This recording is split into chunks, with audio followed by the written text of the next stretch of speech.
Plunkitt of Tammany Hall. By George Washington Plunkitt. Preface.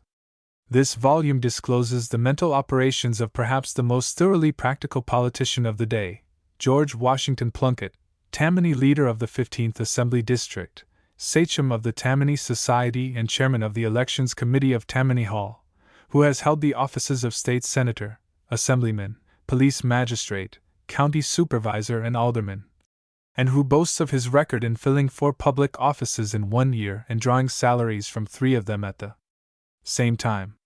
The discourses that follow were delivered by him from his rostrum, the bootblack stand in the county courthouse, at various times in the last half-dozen years. Their absolute frankness and vigorous unconventionality of thought and expression charmed me. Plunkitt said right out what all practical politicians think but are afraid to say. Some of the discourses I published as interviews in the New York Evening Post, the New York Sun, the New York World, and the Boston Transcript. They were reproduced in newspapers throughout the country, and several of them, notably the talks on the curse of civil service reform and honest graft and dishonest graft, became subjects of discussion in the United States Senate and in college lectures. There seemed to be a general recognition of Plunkitt as a striking type of the practical politician, a politician, moreover, who dared to say publicly what others in his class whisper among themselves in the city hall corridors and the hotel lobbies.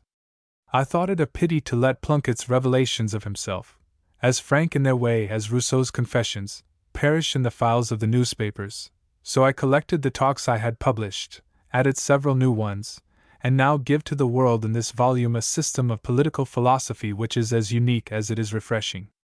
No New Yorker needs to be informed who George Washington Plunkitt is. For the information of others, the following sketch of his career is given. He was born, as he proudly tells, in Central Park, that is, in the territory now included in the park.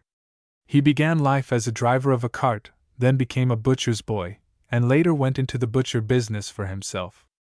How he entered politics he explains in one of his discourses. His advancement was rapid.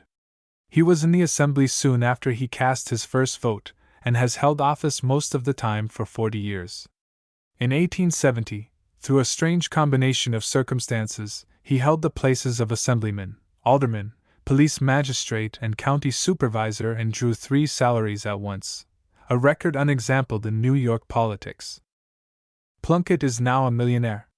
He owes his fortune mainly to his political pull, as he confesses in Honest Graft and Dishonest Graft.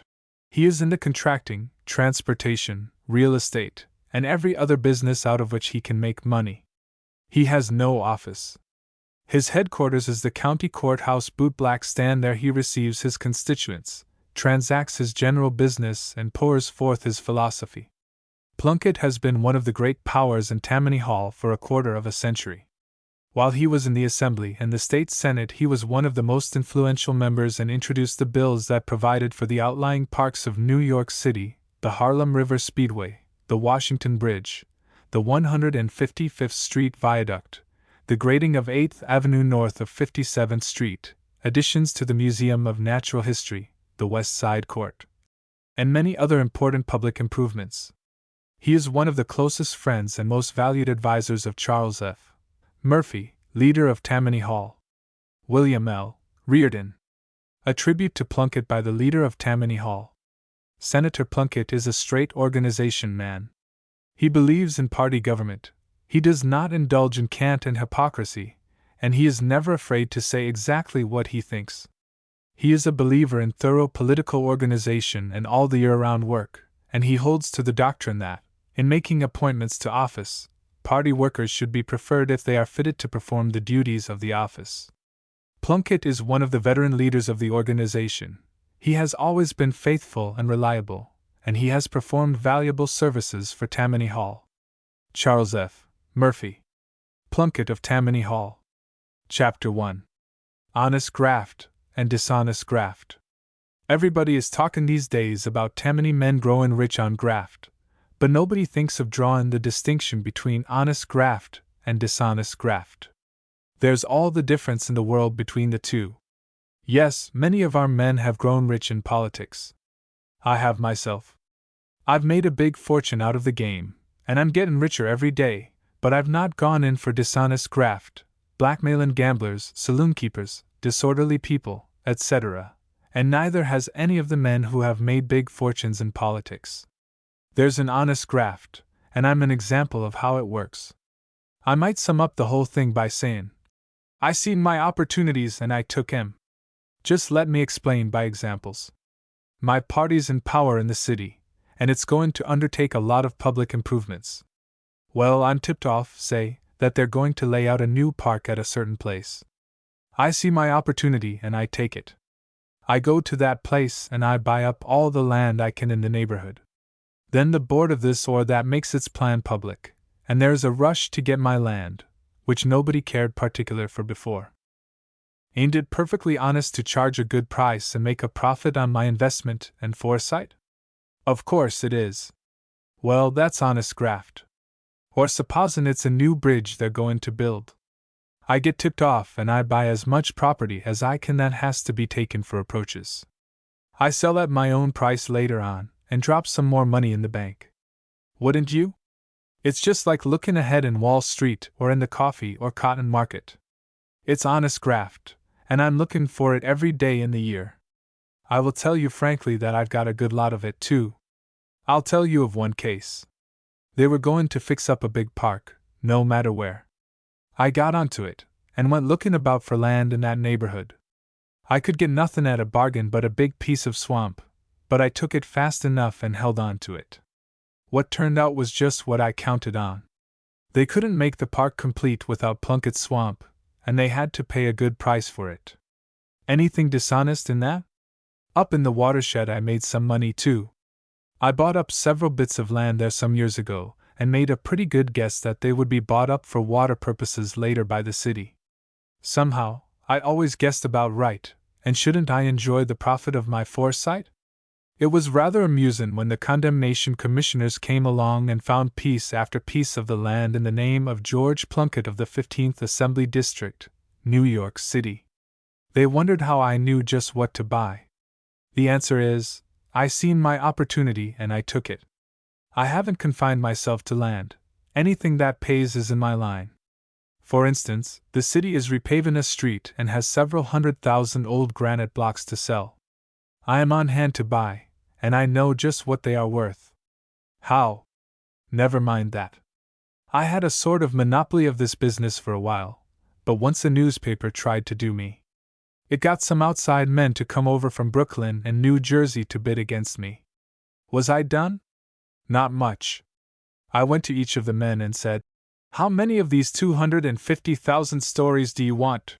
One said 20,000, and another wanted 15,000, and other wanted 10,000. I said, All right, let me bid for the lot, and I'll give each of you all you want for nothing. They agreed, of course. Then the auctioneer yelled, How much am I bid for these 250,000 fine paving stones? $2.50, says I. $2.50, screamed the auctioneer. Oh, that's a joke. Give me a real bid. He found the bid was real enough. My rivals stood silent. I got the lot for $2.50 and gave them their share. That's how the attempt to do Plunkitt ended, and that's how all such attempts end. I've told you how I got rich by honest graft. Now let me tell you that most politicians who are accused of robbing the city get rich the same way. They didn't steal a dollar from the city treasury. They just seen their opportunities and took them. That is why, when a reform administration comes in and spends $500,000 in trying to find the public robberies they talked about in the campaign, they don't find them. The books are always all right. The money in the city treasury is all right. Everything is all right. All they can show is that the Tammany heads of departments looked after their friends, within the law, and gave them what opportunities they could to make honest graft. Now let me tell you that's never going to hurt Tammany with the people. Every good man looks after his friends, and any man who doesn't isn't likely to be popular. If I have a good thing to hand out in private life, I give it to a friend. Why shouldn't I do the same in public life? Another kind of honest graft. Tammany has raised a good many salaries. There was an awful howl by the reformers. But don't you know that Tammany gains 10 votes for every one it lost by salary raisin? The Wall Street banker thinks it shameful to raise a department clerk's salary from $1,500 to $1,800 a year. But every man who draws a salary himself says, "That's all right. I wish it was me." And he feels very much like voting the Tammany ticket on election day, just out of sympathy. Tammany was beat in 1901 because the people were deceived into believing that it worked dishonest graft. They didn't draw a distinction between dishonest and honest graft, but they saw that some Tammany men grew rich, and supposed they had been robbing the city treasury or levying blackmail on disorderly houses, or working in with the gamblers and lawbreakers. As a matter of policy, if nothing else, why should the Tammany leaders go into such dirty business, when there is so much honest graft lying around when they are in power? Did you ever consider that? Now, in conclusion, I want to say that I don't own a dishonest dollar. If my worst enemy was given the job of writing my epitaph when I'm gone, he couldn't do more than write. George W. Plunkitt. He seen his opportunities, and he took 'em. Chapter 2. How to Become a Statesman. There's thousands of young men in this city who will go to the polls for the first time next November. Among them will be many who have watched the careers of successful men in politics, and who are longing to make names and fortunes for themselves at the same game. It is to these youths that I want to give advice. First, let me say that I am in a position to give what the courts call expert testimony on the subject. I don't think you can easily find a better example than I am of success in politics. After 40 years' experience at the game, I'm George Washington Plunkitt. Everybody knows what figure I cut in the greatest organization on earth, and if you hear people say that I've laid away $1 million or so since I was a butcher's boy in Washington Market, don't come to me for an indignant denial. I'm pretty comfortable, thank you. Now, having qualified as an expert, as the lawyers say, I am going to give advice free to the young men who are going to cast their first votes, and who are looking forward to political glory and lots of cash. Some young men think they can learn how to be successful in politics from books, and they cram their heads with all sorts of college rot. They couldn't make a bigger mistake. Now, understand me, I ain't saying nothing against colleges. I guess they'll have to exist as long as there's bookworms, and I suppose they do some good in a certain way, but they don't count in politics. In fact, a young man who has gone through the college course is handicapped at the outset. He may succeed in politics, but the chances are 100 to 1 against him. Another mistake: some young men think that the best way to prepare for the political game is to practice speaking and becoming orators. That's all wrong. We've got some orators in Tammany Hall, but they're chiefly ornamental. You never heard of Charlie Murphy delivering a speech, did you? Or Richard Croker, or John Kelly, or any other man who has been a real power in the organization? Look at the 36 district leaders of Tammany Hall today. How many of them travel on their tongues? Maybe 1 or 2, and they don't count when business is doing at Tammany Hall. The men who rule have practiced keeping their tongues still, not exercising them. So you want to drop the order idea unless you mean to go into politics just to perform the skyrocket act. Now, I've told you what not to do. I guess I can explain best what to do to succeed in politics by telling you what I did. After going through the apprenticeship of the business while I was a boy by working around the district headquarters and hustling about the polls on election day, I set out when I cast my first vote to win fame and money in New York City politics. Did I offer my services to the district leader as a stump speaker? Not much. The woods are always full of speakers. Did I get up a hook on municipal government and show it to the leader? I wasn't such a fool. What I did was to get some marketable goods before going to the leaders. What do I mean by marketable goods? Let me tell you. I had a cousin, a young man who didn't take any particular interest in politics. I went to him and said, "Tommy, I'm going to be a politician, and I want to get a following. Can I count on you?" He said, "Sure, George." That's how I started in business. I got a marketable commodity, 1 vote. Then I went to the district leader and told him I could command 2 votes on election day, Tommy's and my own. He smiled on me and told me to go ahead. If I had offered him a speech or a bookful of learning, he would have said, "Oh, forget it." That was beginning business in a small way, wasn't it? But that is the only way to become a real lost in statesman. I soon branched out. 2 young men in the flat next to mine were school friends.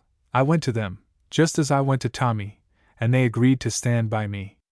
Then I had a following of 3 voters and I began to get a bit chesty. Whenever I dropped into district headquarters, everybody shook hands with me, and the leader one day honored me by lighting a match for my cigar. And so it went on like a snowball rolling down a hill. I worked the flat house that I lived in from the basement to the top floor, and I got about a dozen young men to follow me. Then I tackled the next house and so on down the block and around the corner. Before long I had 60 men back of me, and formed the George Washington Plunkitt Association. What did the district leader say then when I called at headquarters? I didn't have to call at headquarters. He came after me and said, "George, what do you want? If you don't see what you want, ask for it. Wouldn't you like to have a job or 2 in the departments for your friends?" I said, "I'll think it over. I haven't yet decided what the George Washington Plunkitt Association will do in the next campaign." You ought to have seen how I was courted and petted then by the leaders of the rival organizations. I had marketable goods and there was bids for them from all sides, and I was a rising man in politics. As time went on, and my association grew, I thought I would like to go to the assembly. One just had to hint at what I wanted, and 3 different organizations offered me the nomination. Afterwards, I went to the Board of Aldermen, then to the State Senate, then became leader of the district, and so on up and up till I became a statesman. That is the way and the only way to make a lasting success in politics. If you are going to cast your first vote next November and want to go into politics, do as I did. Get a following, if it's only 1 man, and then go to the district leader and say, "I want to join the organization. I've got 1 man who'll follow me through thick and thin." The leader won't laugh at your 1-man following. He'll shake your hand warmly, offer to propose you for membership in his club, take you down to the corner for a drink and ask you to call again. But go to him and say, "I took first prize at college in Aristotle. I can recite all Shakespeare forwards and backwards. There ain't nothing in science that ain't as familiar to me as blockades on the elevated roads, and I'm the real thing in the way of silver-tongued orators." What will he answer? He'll probably say, "I guess you are not to blame for your misfortunes, but we have no use for you here." Chapter 3. The Curse of Civil Service Reform. This civil service law is the biggest fraud of the age. It is the curse of the nation. There can't be no real patriotism while it lasts. How are you going to interest our young men in their country if you have no offices to give them when they work for their party? Just look at things in the city today.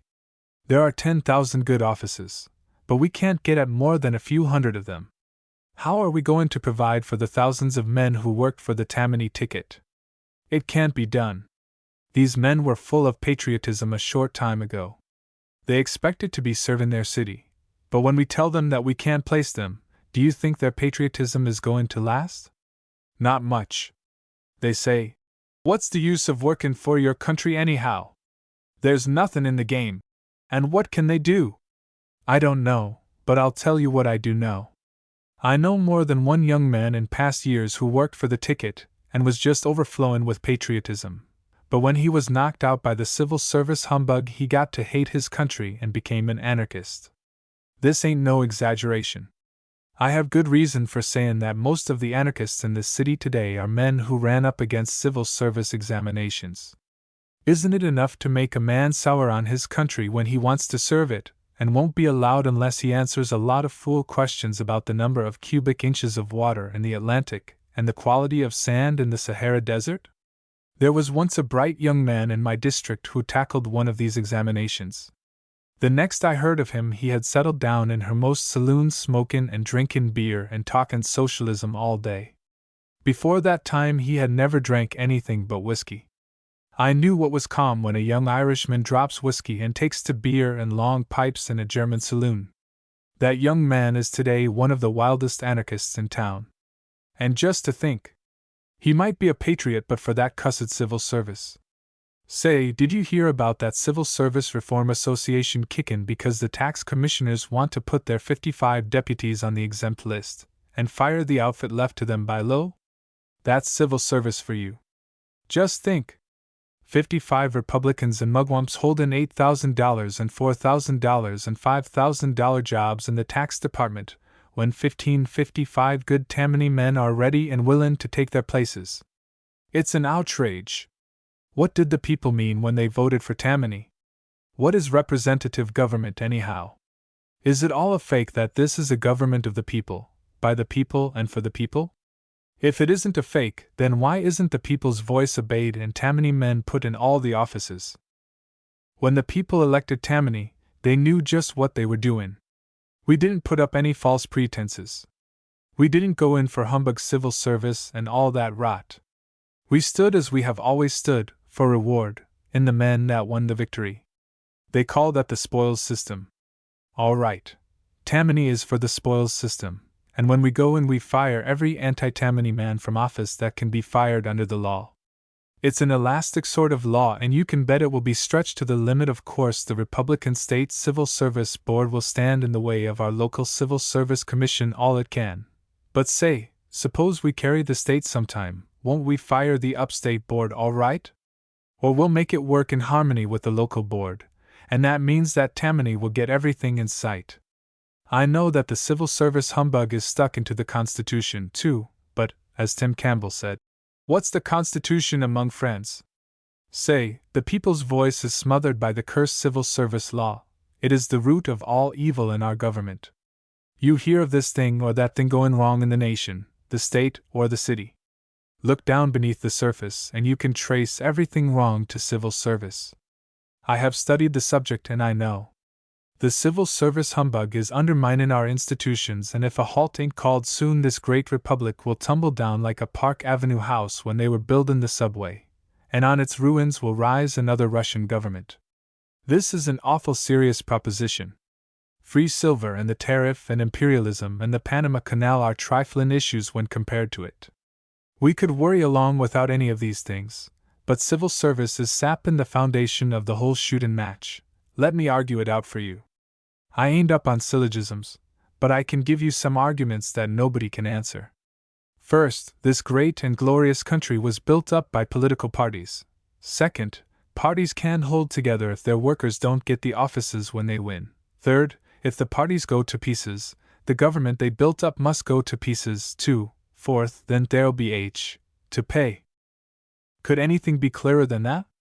Say, honest now, can you answer that argument? Of course you won't deny that the government was built up by the great parties. That's history, and you can't go back of the returns. As to my second proposition, you can't deny that either. When parties can't get offices, they'll bust. They ain't far from the bustin' point now, with all this civil service business keepin' most of the good things from them. How are you going to keep up patriotism if this thing goes on? You can't do it. Let me tell you that patriotism has been dying out fast for the last 20 years. Before then, when a party won, its workers got everything in sight. That was something to make a man patriotic. Now, when a party wins and its men come forward and ask for their rewards, the reply is, nothing doing, unless you can answer a list of questions about Egyptian mummies and how many years it will take for a bird to wear out a mass of iron as big as the earth by stepping on it once in a century? I have studied politics and men for 45 years, and I see how things are drifting. Sad indeed is the change that has come over the young men, even in my district, where I tried to keep up the fire of patriotism by getting a lot of jobs for my constituents, whether Tammany is in or out. The boys and men don't get excited anymore when they see a United States flag or hear the Star-Spangled Banner. They don't care no more for firecrackers on the 4th of July. And why should they? What is there in it for them? They know that no matter how hard they work for their country in a campaign, the jobs will go to fellows who can tell about the mummies and the birds stepping on the iron. Are you surprised then that the young men of the country are beginning to look coldly on the flag and don't care to put up a nickel for firecrackers? 15. The curse of civil service reform. Say, let me tell of one case. After the Battle of San Juan Hill, the Americans found a dead man with a light complexion, red hair and blue eyes. They could see he wasn't a Spaniard, although he had on a Spanish uniform. Several officers looked him over, and then a private of the 71st Regiment saw him and yelled, "Good Lord, that's Flaherty! That man grew up in my district, and he was once the most patriotic American boy on the West Side. He couldn't see a flag without yellin' himself hoarse. Now, how did he come to be lying dead with a Spanish uniform on? I found out all about it, and I'll vouch for the story. Well, in the municipal campaign of 1897, that young man, chock full of patriotism, worked day and night for the Tammany ticket. Tammany won, and the young man determined to devote his life to the service of the city. He picked out a place that would suit him, and sent in his application to the head of department. He got a reply that he must take a civil service examination to get the place. He didn't know what these examinations were, so he went, all light-hearted, to the Civil Service Board. He read the questions about the mummies, the bird on the iron, and all the other fool questions, and he left that office an enemy of the country that he had loved so well. The mummies and the bird blasted his patriotism. He went to Cuba, enlisted in the Spanish army at the breaking out of the war, and died fighting his country. That is but one victim of the infamous civil service.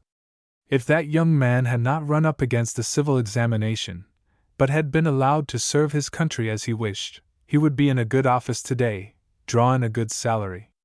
Ah, how many young men have had their patriotism blasted in the same way? Now, what is going to happen when civil service crushes out patriotism? Only one thing can happen: the republic will go to pieces. Then a czar or a sultan will turn up, which brings me to the fourth of my argument, that is, there will be to pay.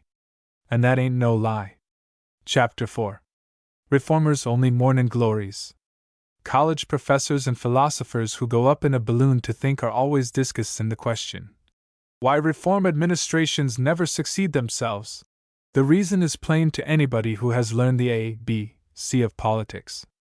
I can't tell just how many of these movements I've seen started in New York during my 40 years in politics, but I can tell you how many have lasted more than a few years. None. There have been reform committees of 50, of 60, of 70, of 100 and all sorts of numbers that started out to do up the regular political organizations. They were morning glories, looked lovely in the morning and withered up in a short time, while the regular machines went on flourishing forever, like fine old oaks. Say, that's the first poetry I ever worked off. Ain't it great? Just look back a few years. You remember the People's Municipal League that nominated Frank Scott for mayor in 1890? Do you remember the reformers that got up that league? Have you ever heard of them since? I haven't. Scott himself survived because he had always been a first-rate politician. But you'd have to look in the newspaper almanacs of 1891 to find out who made up the People's Municipal League. Oh, yes. I remember one name, Ollie Teal, dear, pretty Ollie and his big dog. They're about all that's left of the League. Now take the reform movement of 1894. A lot of good politicians joined in that, the Republicans, the State Democrats, the Stecklerites and the O'Brienites, and they gave us a lickin', but the real reform part of the affair, the Committee of 70 that started the thing goin', what's become of those reformers? What's become of Charles Stuart Smith? Where's Bangs? Do you ever hear of Cornell, the Iron Man, in politics now? Could a search party find R. W. G. Welling? Have you seen the name of Fulton McMahon or McMahon Fulton, I ain't sure which, in the papers lately? Or Preble Tucker? But it's no use to go through the list of the reformers who said they sounded in the death knell of Tammany in 1894. They're gone for good, and Tammany's pretty well, thank you.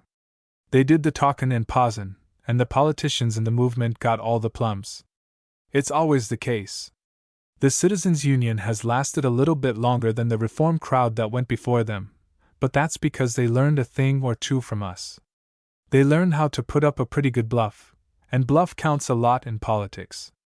With only a few thousand members, they had the nerve to run the whole fusion movement, make the Republicans and other organizations come to their headquarters to select a ticket and dictate what every candidate must do or not do.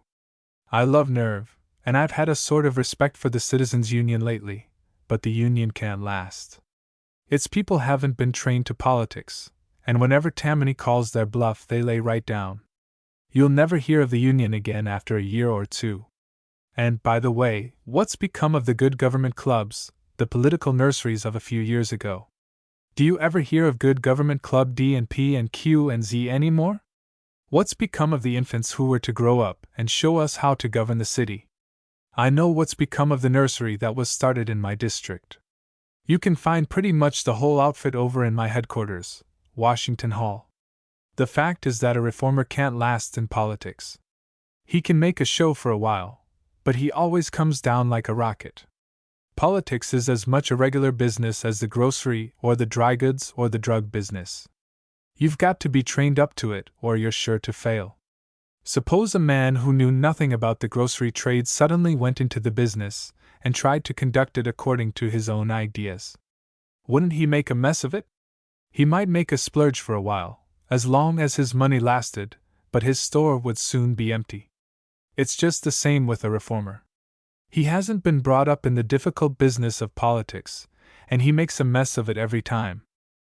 I've been studying the political game for 45 years, and don't know it all yet. I'm learning something all the time. How, then, can you expect what they call businessmen to turn into politics all at once and make a success of it? It is just as if I went up to Columbia University and started to teach Greek. They usually last about as long in politics as I would last at Columbia. You can't begin too early in politics if you want to succeed at the game. I began several years before I could vote, and so did every successful leader in Tammany Hall. When I was 12 years old, I made myself useful around the district headquarters and did work at all the polls on election day. Later on, I hustled about getting out voters who had jags on or who were too lazy to come to the polls. There's 100 ways that boys can help, and they get an experience that's the first real step in statesmanship. Show me a boy that hustles for the organization on election day, and I'll show you a common statesman.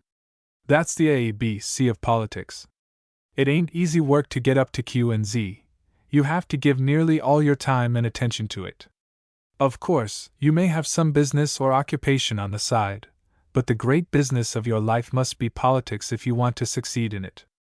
A few years ago, Tammany tried to mix politics and business in equal quantities, by having 2 leaders for each district, a politician and a businessman. They wouldn't mix. They were like oil and water. The politician looked after the politics of his district. The businessman looked after his grocery store or his milk route, and whenever he appeared at an executive meeting, it was only to make trouble. The whole scheme turned out to be a farce and was abandoned mighty quick. Do you understand now why it is that a reformer goes down and out in the first or second round, while a politician answers to the gong every time? It is because the one has gone into the fight without training, while the other trains all the time and knows every fine point of the game. Chapter 5. New York City is pie for the hayseeds. This city is ruled entirely by the hayseed legislators at Albany. I've never known an upstate Republican who didn't want to run things here, and I've met many thousands of them in my long service in the legislature. The hayseeds think we are like the Indians to the national government, that is, sort of wards of the state, who don't know how to look after ourselves and have to be taken care of by the Republicans of St. Lawrence, Ontario, and other backwoods counties. Why should anybody be surprised because ex-Governor Odell comes down here to direct the Republican machine? Newburgh ain't big enough for him. He, like all the other upstate Republicans, wants to get hold of New York City. New York is their pie. Say, you hear a lot about the downtrodden people of Ireland and the Russian peasants and the suffering Boers. Now let me tell you that they have more real freedom and home rule than the people of this grand and imperial city. In England, for example, they make a pretense of giving the Irish some self-government. In this state, the Republican government makes no pretense at all. It says right out in the open, New York City is a nice big fat goose. Come along with your carving knives and have a slice. They don't pretend to ask the goose's consent. We don't own our streets or our docks or our waterfront or anything else. The Republican legislature and governor run the whole shooting match. We've got to eat and drink what they tell us to eat and drink, and have got to choose our time for eatin' and drinkin' to suit them. If they don't feel like talking a glass of beer on Sunday, we must abstain. If they have not got any amusements up in their backwoods, we mustn't have none. We've got to regulate our whole lives to suit them. And then we have to pay their taxes to boot. Did you ever go up to Albany from this city with a delegation that wanted anything from the legislature? No?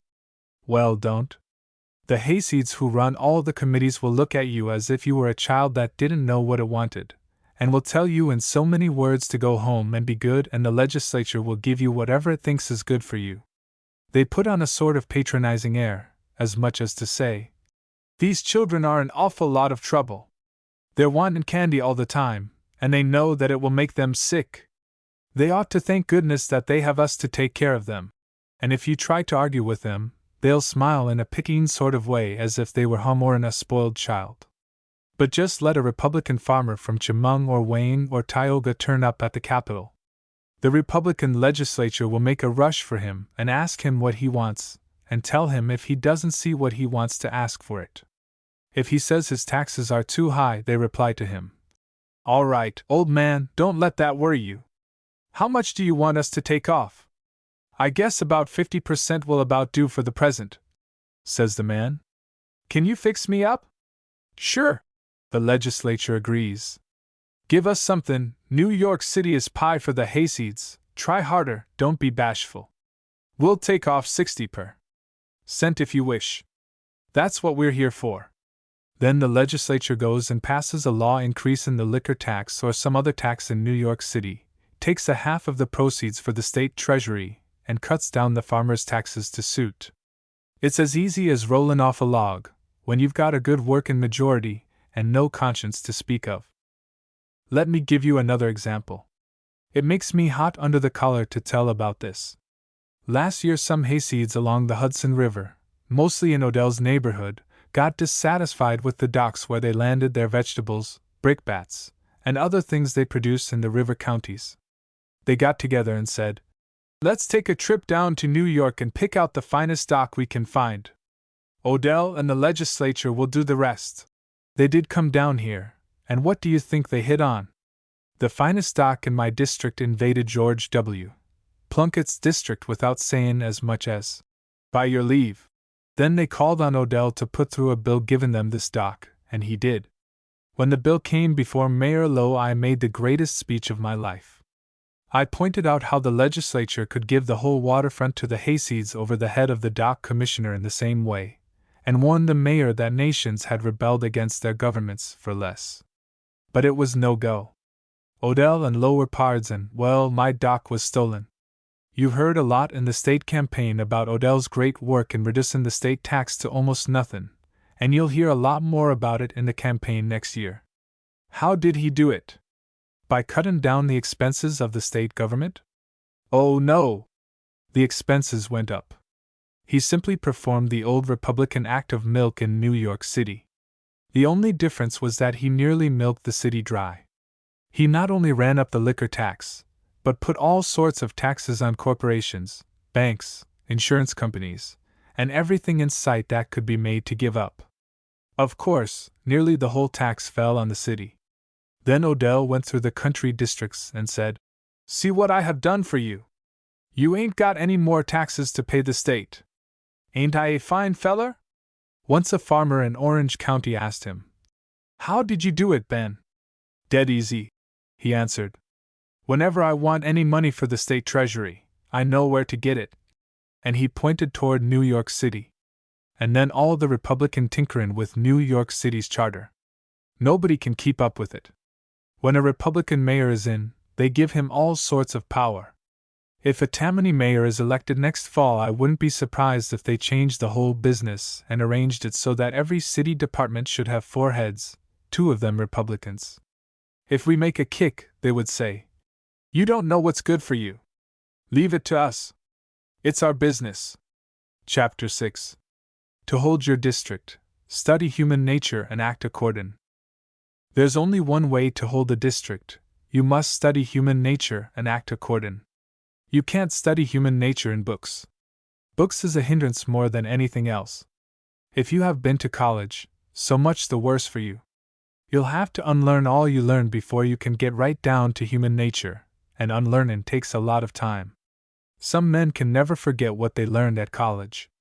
Such men may get to be district leaders by a fluke, but they never last. To learn real human nature, you have to go among the people, see them and be seen. Know every man, woman, and child in the 15th district, except them that's been born this summer, and I know some of them, too. I know what they like and what they don't like, what they are strong at and what they are weak in, and I reach them by approaching at the right side. For instance, here's how I gather in the young men. I hear of a young feller that's proud of his voice, thinks that he can sing fine. I asked him to come around to Washington Hall and join our glee club. He comes and sings, and he's a follower of Plunkitt for life. Another young feller gains a reputation as a baseball player in a vacant lot. I bring him into our baseball dub. That fixes him. You'll find him workin' for my ticket at the polls next election day. Then there's the feller that likes rowing on the river, the young feller that makes a name as a waltzer on his block, the young feller that's handy with his dukes. I rope them all in by giving them opportunities to show themselves off. I don't trouble them with political arguments. I just study human nature and act accordin'. But you may say this game won't work with the high-toned fellers, the fellers that go through college and then join the Citizens Union. Of course it wouldn't work. I have a special treatment for them. I ain't like the patent medicine man that gives the same medicine for all diseases. The Citizens Union kind of a young man. I love him. He's the daintiest morsel of the lot, and he don't often escape me. Before telling you how I catch him, let me mention that before the election last year, the Citizens Union said they had 400 or 500 enrolled voters in my district. They had a lovely headquarters, 2 beautiful roll-top desks, and the cutest rugs in the world. If I was accused of having contributed to fix up the nest for them, I wouldn't deny it under oath. What do I mean by that? Never mind. You can guess from the sequel, if you're sharp. Well, election day came. The Citizens Union's candidate for senator, who ran against me, just polled 5 votes in the district, while I polled something more than 14,000 votes. What became of the 400 or 500 Citizens Union enrolled voters in my district? Some people guessed that many of them were good Plunkitt men all along and worked with the Cits just to bring them into the Plunkitt camp by election day. You can guess that way too if you want to. I never contradict stories about me, especially in hot weather. I just call your attention to the fact that on last election day 395 Citizens Union enrolled voters in my district were missing and unaccounted for. I tell you frankly, though, how I have captured some of the Citizens Union's young men. I have a plan that never fails. I watch the city record to see when there's civil service examinations for good things. Then I take my young CIT in hand, tell him all about the good thing and get him worked up till he goes and takes an examination. I don't bother about him anymore. It's a cinch that he comes back to me in a few days and asks to join Tammany Hall.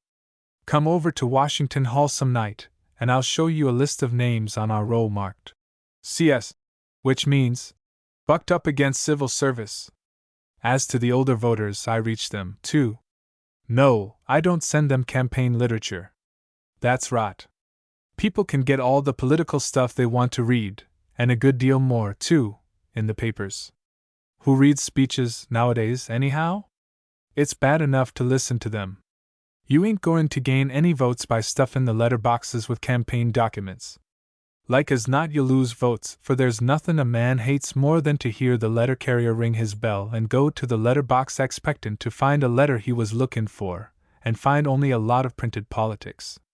I met a man this very morning who told me he voted the Democratic state ticket last year just because the Republicans kept cramming his letter box with campaign documents. What tells in holding your grip on your district is to go right down among the poor families and help them in the different ways they need help. I've got a regular system for this. If there's a fire in 9th, 10th, or 11th Avenue, for example, any hour of the day or night, I'm usually there with some of my election district captains as soon as the fire engines. If a family is burned out, I don't ask whether they are Republicans or Democrats, and I don't refer them to the charity organization society, which would investigate their case in a month or two and decide they were worthy of help about the time they are dead from starvation. I just get quarters for them, buy clothes for them if their clothes were burned up, and fix them up till they get things running again. It's philanthropy, but it's politics too, mighty good politics. Who can tell how many votes one of these fires bring me? The poor are the most grateful people in the world, and let me tell you, they have more friends in their neighborhoods than the rich have in theirs. If there's a family in my district and want, I know it before the charitable societies do, and me and my men are first on the ground. I have a special corps to look up such cases. The consequence is that the poor look up to George W. Plunkitt as a father, come to him in trouble, and don't forget him on election day. Another thing, I can always get a job for a Dervan man. I make it a point to keep on the track of jobs, and it seldom happens that I don't have a few up my sleeve ready for use. I know every big employer in the district, and in the whole city, for that matter, and they ain't in the habit of saying no to me when I ask them for a job. And the children, the little roses of the district. Do I forget them? Oh no! They know me, every one of them, and they know that a sight of Uncle George and candy means the same thing. Some of them are the best kind of vote-getters. I'll tell you a case. Last year a little 11th Avenue rosebud, whose father is a Republican, caught hold of his whiskers on election day and said she wouldn't let go till he'd promised to vote for me. And she didn't. Chapter 7. On the Shame of the Cities. I've been readin' a book by Lincoln Steffens on the shame of the cities. Steffens means well, but, like all reformers, he don't know how to make distinctions. He can't see no difference between honest graft and dishonest graft, and consequent, he gets things all mixed up. There's the biggest kind of a difference between political looters and politicians who make a fortune out of politics by keeping their eyes wide open. The looter goes in for himself alone without considering his organization or his city. The politician looks after his own interests, the organization's interests, and the city's interests all at the same time. See the distinction? For instance, I ain't no looter. The looter hogs it. I never hogged.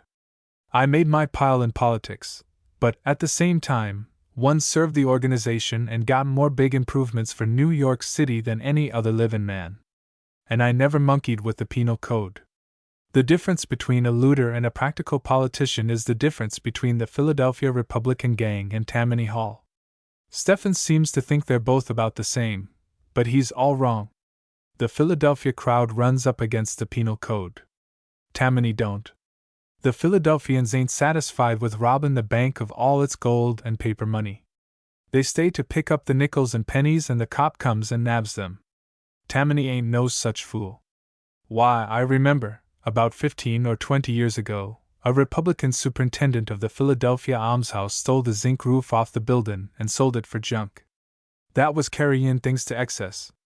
There's a limit to everything, and the Philadelphia Republicans go beyond the limit. It seems like they can't be cool and moderate like real politicians. It ain't fair, therefore, to class Tammany men with the Philadelphia gang. Any man who undertakes to write political books should never for a moment lose sight of the distinction between honest graft and dishonest graft, which I explained in full in another talk. If he puts all kinds of graft on the same level, he'll make the fatal mistake that Steffens made and spoil his book. A big city like New York or Philadelphia or Chicago might be compared to a sort of Garden of Eden, from a political point of view. It's an orchard full of beautiful apple trees. One of them has got a big sign on it marked Penal Code Tree, Poison. The other trees have lots of apples on them for all. Yet the fools go to the Penal Code Tree. Why? For the reason, I guess, that a cranky child refuses to eat good food and chews up a box of matches with relish. I never had any temptation to touch the Penal Code Tree. The other apples are good enough for me, and zero Lord.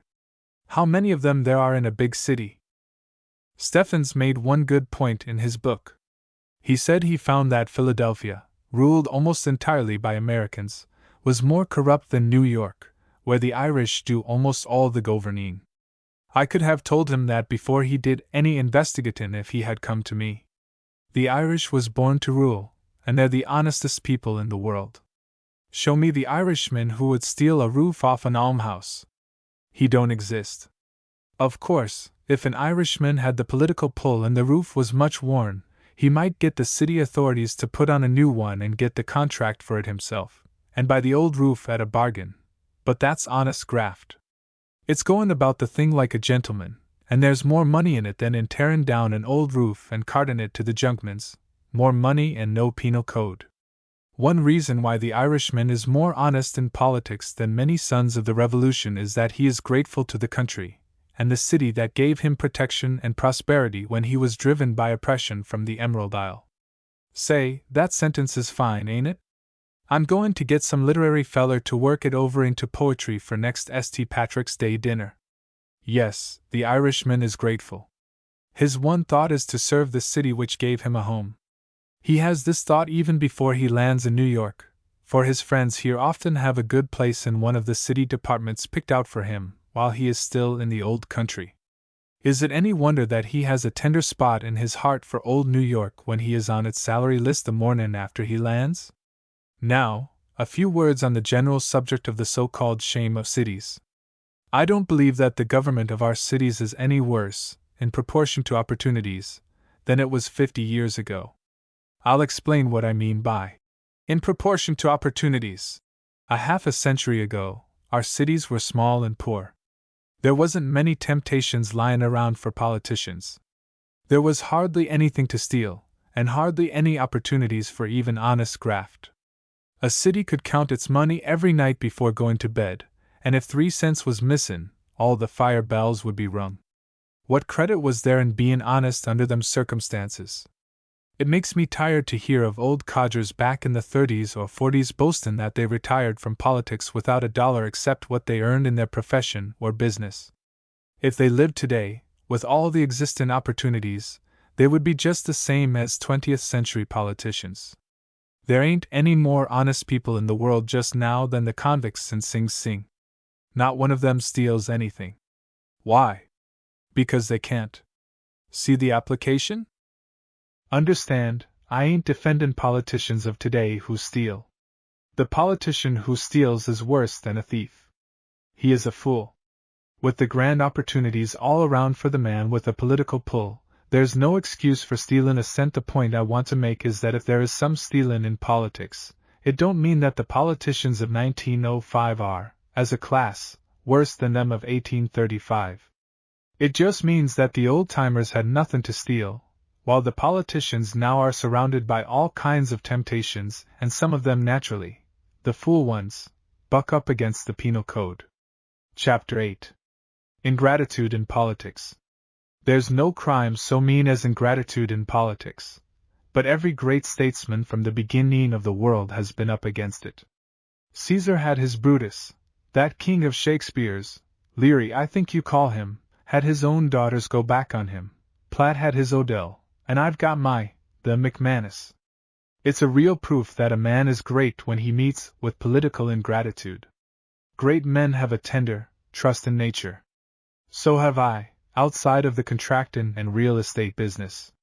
In politics I have trusted men who have told me they were my friends, and if traitors have turned up in my camp, well, I only had the same experience as Caesar, Leary, and the others. About my Brutus. McManus, you know, has 7 brothers and they call him the because he is the boss of the lot, and to distinguish him from all other McManuses. For several years he was a political bushwhacker. In campaigns he was sometimes on the fence, sometimes on both sides of the fence, and sometimes under the fence. Nobody knew where to find him at any particular time, and nobody trusted him, that is, nobody but me. I thought there was some good in him after all, and that, if I took him in hand, I could make a man of him yet. I did take him in hand, a few years ago. My friends told me it would be the Brutus Leary business all over again, but I didn't believe them. I put my trust in I nominated him for the assembly, and he was elected. A year afterwards, when I was running for re-election as senator, I nominated him for the assembly again on the ticket with me. What do you think happened? We both carried the 15th Assembly District, but he ran away ahead of me. Just think! Ahead of me in my own district. I was just dazed. When I began to recover, my election district captains came to me and said that McManus had sold me out with the idea of knocking me out of the senatorship, and then trying to capture the leadership of the district. I couldn't believe it. My trust in nature couldn't imagine such treachery. I sent for McManus and said, with my voice trembling with emotions, "They say you have done me dirt. It can't be true. Tell me it ain't true." The almost wept as he said he was innocent. "Never have I done you dirt, George," he declared. "Wicked traitors have tried to do you. I don't know just who they are yet, but I'm on their trail, and I'll find them or abjure the name of the McManus. I'm going out right now to find them." Well, the kept his word as far as going out and find the traitors was concerned. He found them all right, and put himself at their head. Oh no! He didn't have to go far to look for them. He's got them gathered in his clubrooms now, and he's doing his best to take the leadership from the man that made him. So you see that Caesar and Leary and me's in the same boat, only I'll come out on top while Caesar and Leary went under. Now let me tell you that the ingrate in politics never flourishes long. I can give you lots of examples. Look at the men who done up Roscoe Conkling when he resigned from the United States Senate and went to Albany to ask for re-election. What's become of them? Passed from view like a moving picture. Who took Conkling's place in the Senate? $20 even that you can't remember his name without looking in the almanac. And poor old Platt, he's down and out now, and Odell is in the saddle. But that don't mean that he'll always be in the saddle. His enemies are working hard all the time to do him, and I wouldn't be a bit surprised if he went out before the next state campaign. The politicians who make a lasting success in politics are the men who are always loyal to their friends, even up to the gate of state prison, if necessary, men who keep their promises and never lie.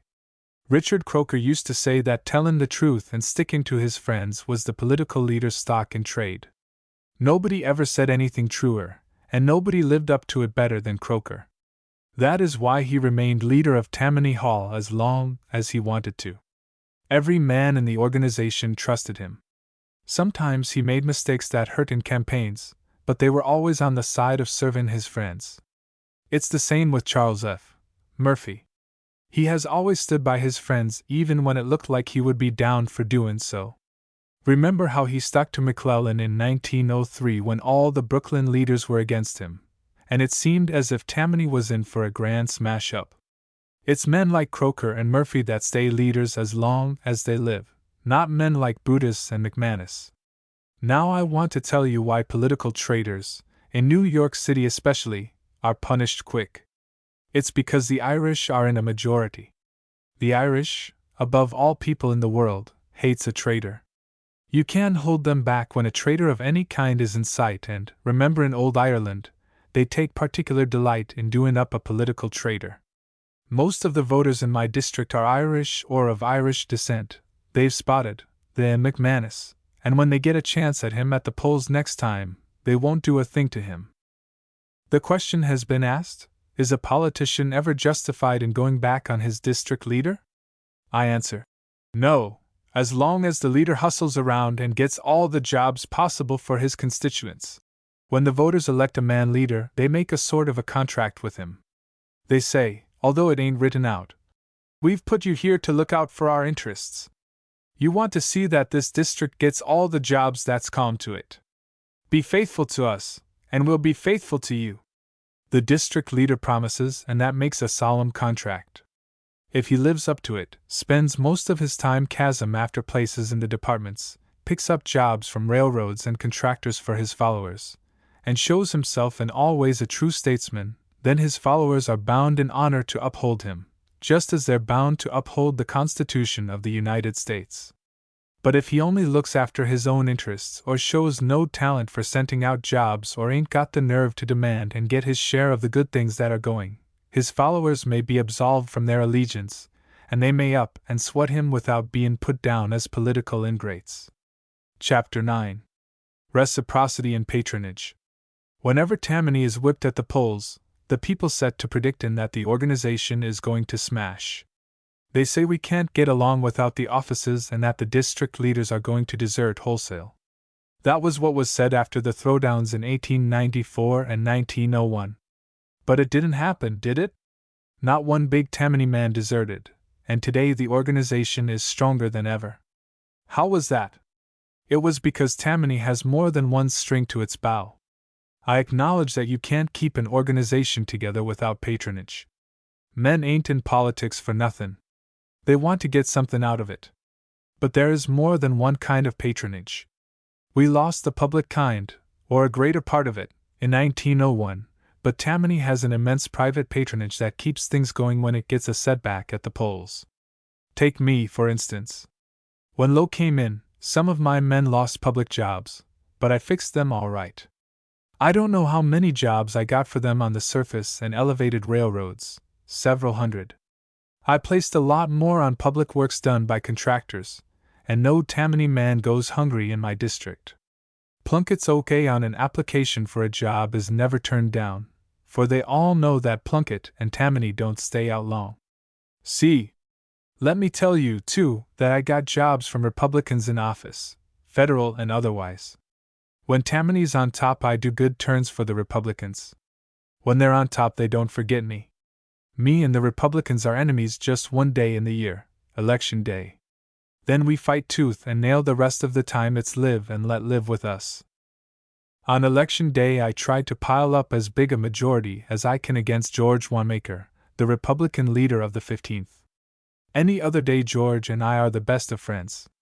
I can go to him and say, "George, I want you to place this friend of mine." He says, "Me right, Senator," or vice versa. You see, we differ on tariffs and currencies and all them things, but we agree on the main proposition that when a man works in politics, he should get something out of it.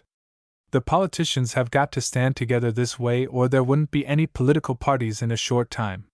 Civil service would gobble up everything, politicians would be on the bum, the republic would fall, and soon there would be the cry of "Vive le Royal!" The very thought of this civil service monster makes my blood boil. I have said a lot about it already, but another instance of its awful work just occurs to me. Let me tell you a sad but true story. Last Wednesday a line of carriages wound into Cavalry Cemetery. I was in one of them. It was the funeral of a young man from my district, a bright boy that I had great hopes of. When he went to school, he was the most patriotic boy in the district. Nobody could sing "The Star-Spangled Banner" like him, nobody was as fond of waving a flag, and nobody shot off as many firecrackers on the 4th of July. And when he grew up he made up his mind to serve his country in one of the city departments. There was no way of getting there without passing a civil service examination. Well, he went down to the civil service office and tackled the fool questions. I saw him next day. It was Memorial Day, and soldiers were marching and flags flying and people cheering.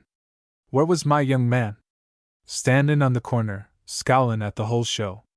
When I asked him why he was so quiet, he laughed in a wild sort of way and said, "What rot all this is!" Just then a band came along playing "Liberty." He laughed wild again and said, "Liberty? Rats?"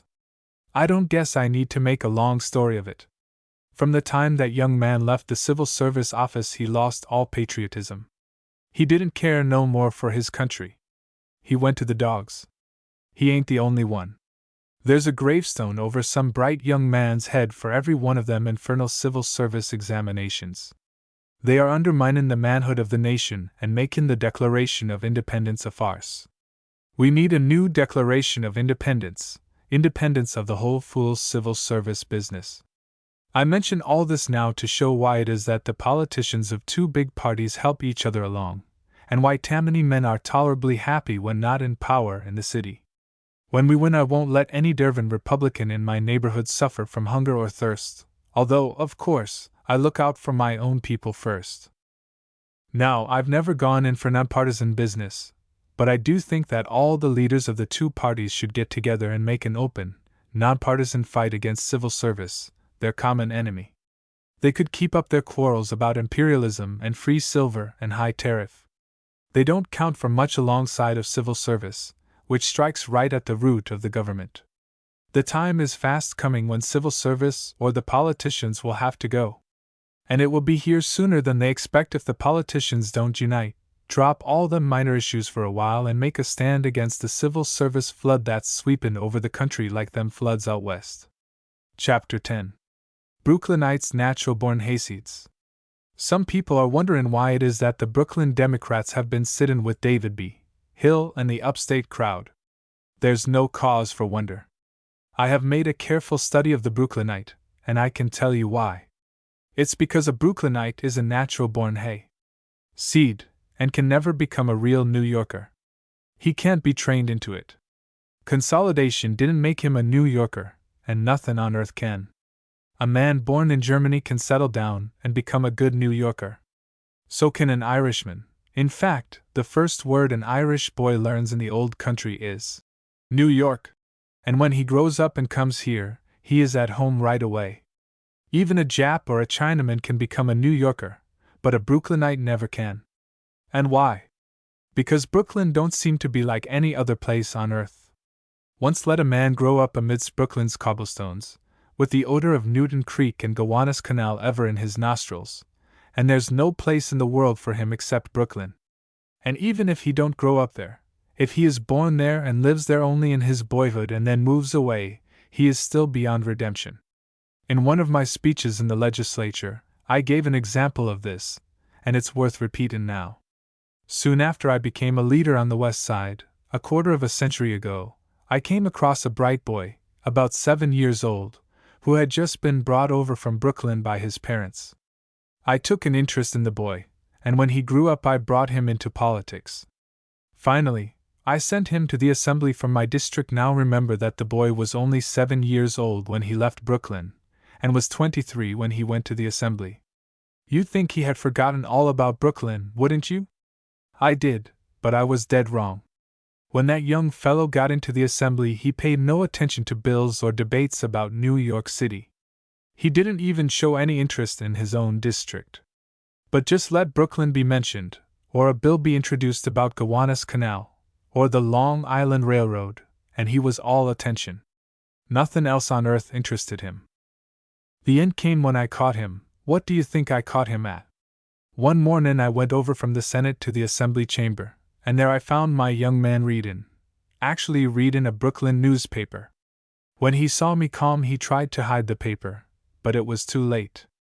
I caught him dead to rights, and I said to him, "Jimmy, I'm afraid New York ain't fascinatin' enough for you. You had better move back to Brooklyn after your present term." And he did.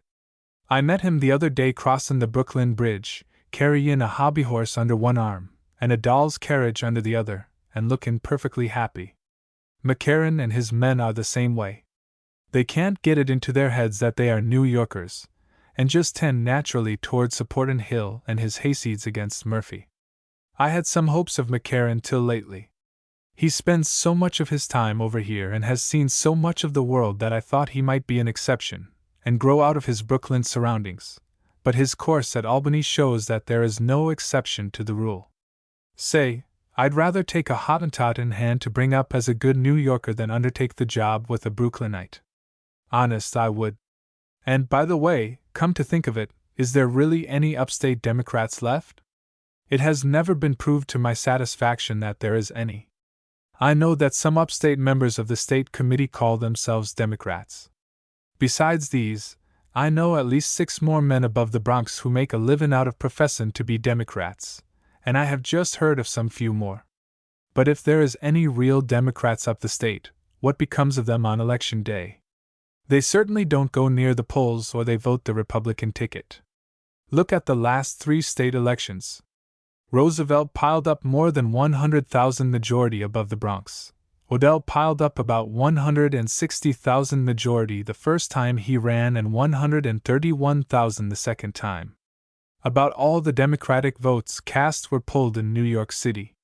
The Republicans can get all the votes they want up the state. Even when we piled up 123,000 majority for Kohler in the city in 1902, the Republicans went at 8,000 better above the Bronx. That's why it makes me mad to hear about upstate Democrats controllin' our state convention, and sayin' who we shall choose for president. It's just like Staten Island undertakin' to dictate to a New York City convention. I remember once a Syracuse man came to Richard Croker at the Democratic Club, handed him a letter of introduction, and said, "I'm looking for a job in the street cleaning department. I'm backed by 100 upstate Democrats." Croker looked hard at the man a minute and then said, "Upstate Democrats! Upstate Democrats! I didn't know there was any upstate Democrats. Just walk up and down a while till I see what an upstate Democrat looks like." Another thing. When a campaign is on, did you ever hear of an upstate Democrat making a contribution? Not much. Tammany has had to foot the whole bill, and when any of Hill's men came down to New York to help him in the campaign, we had to pay their board.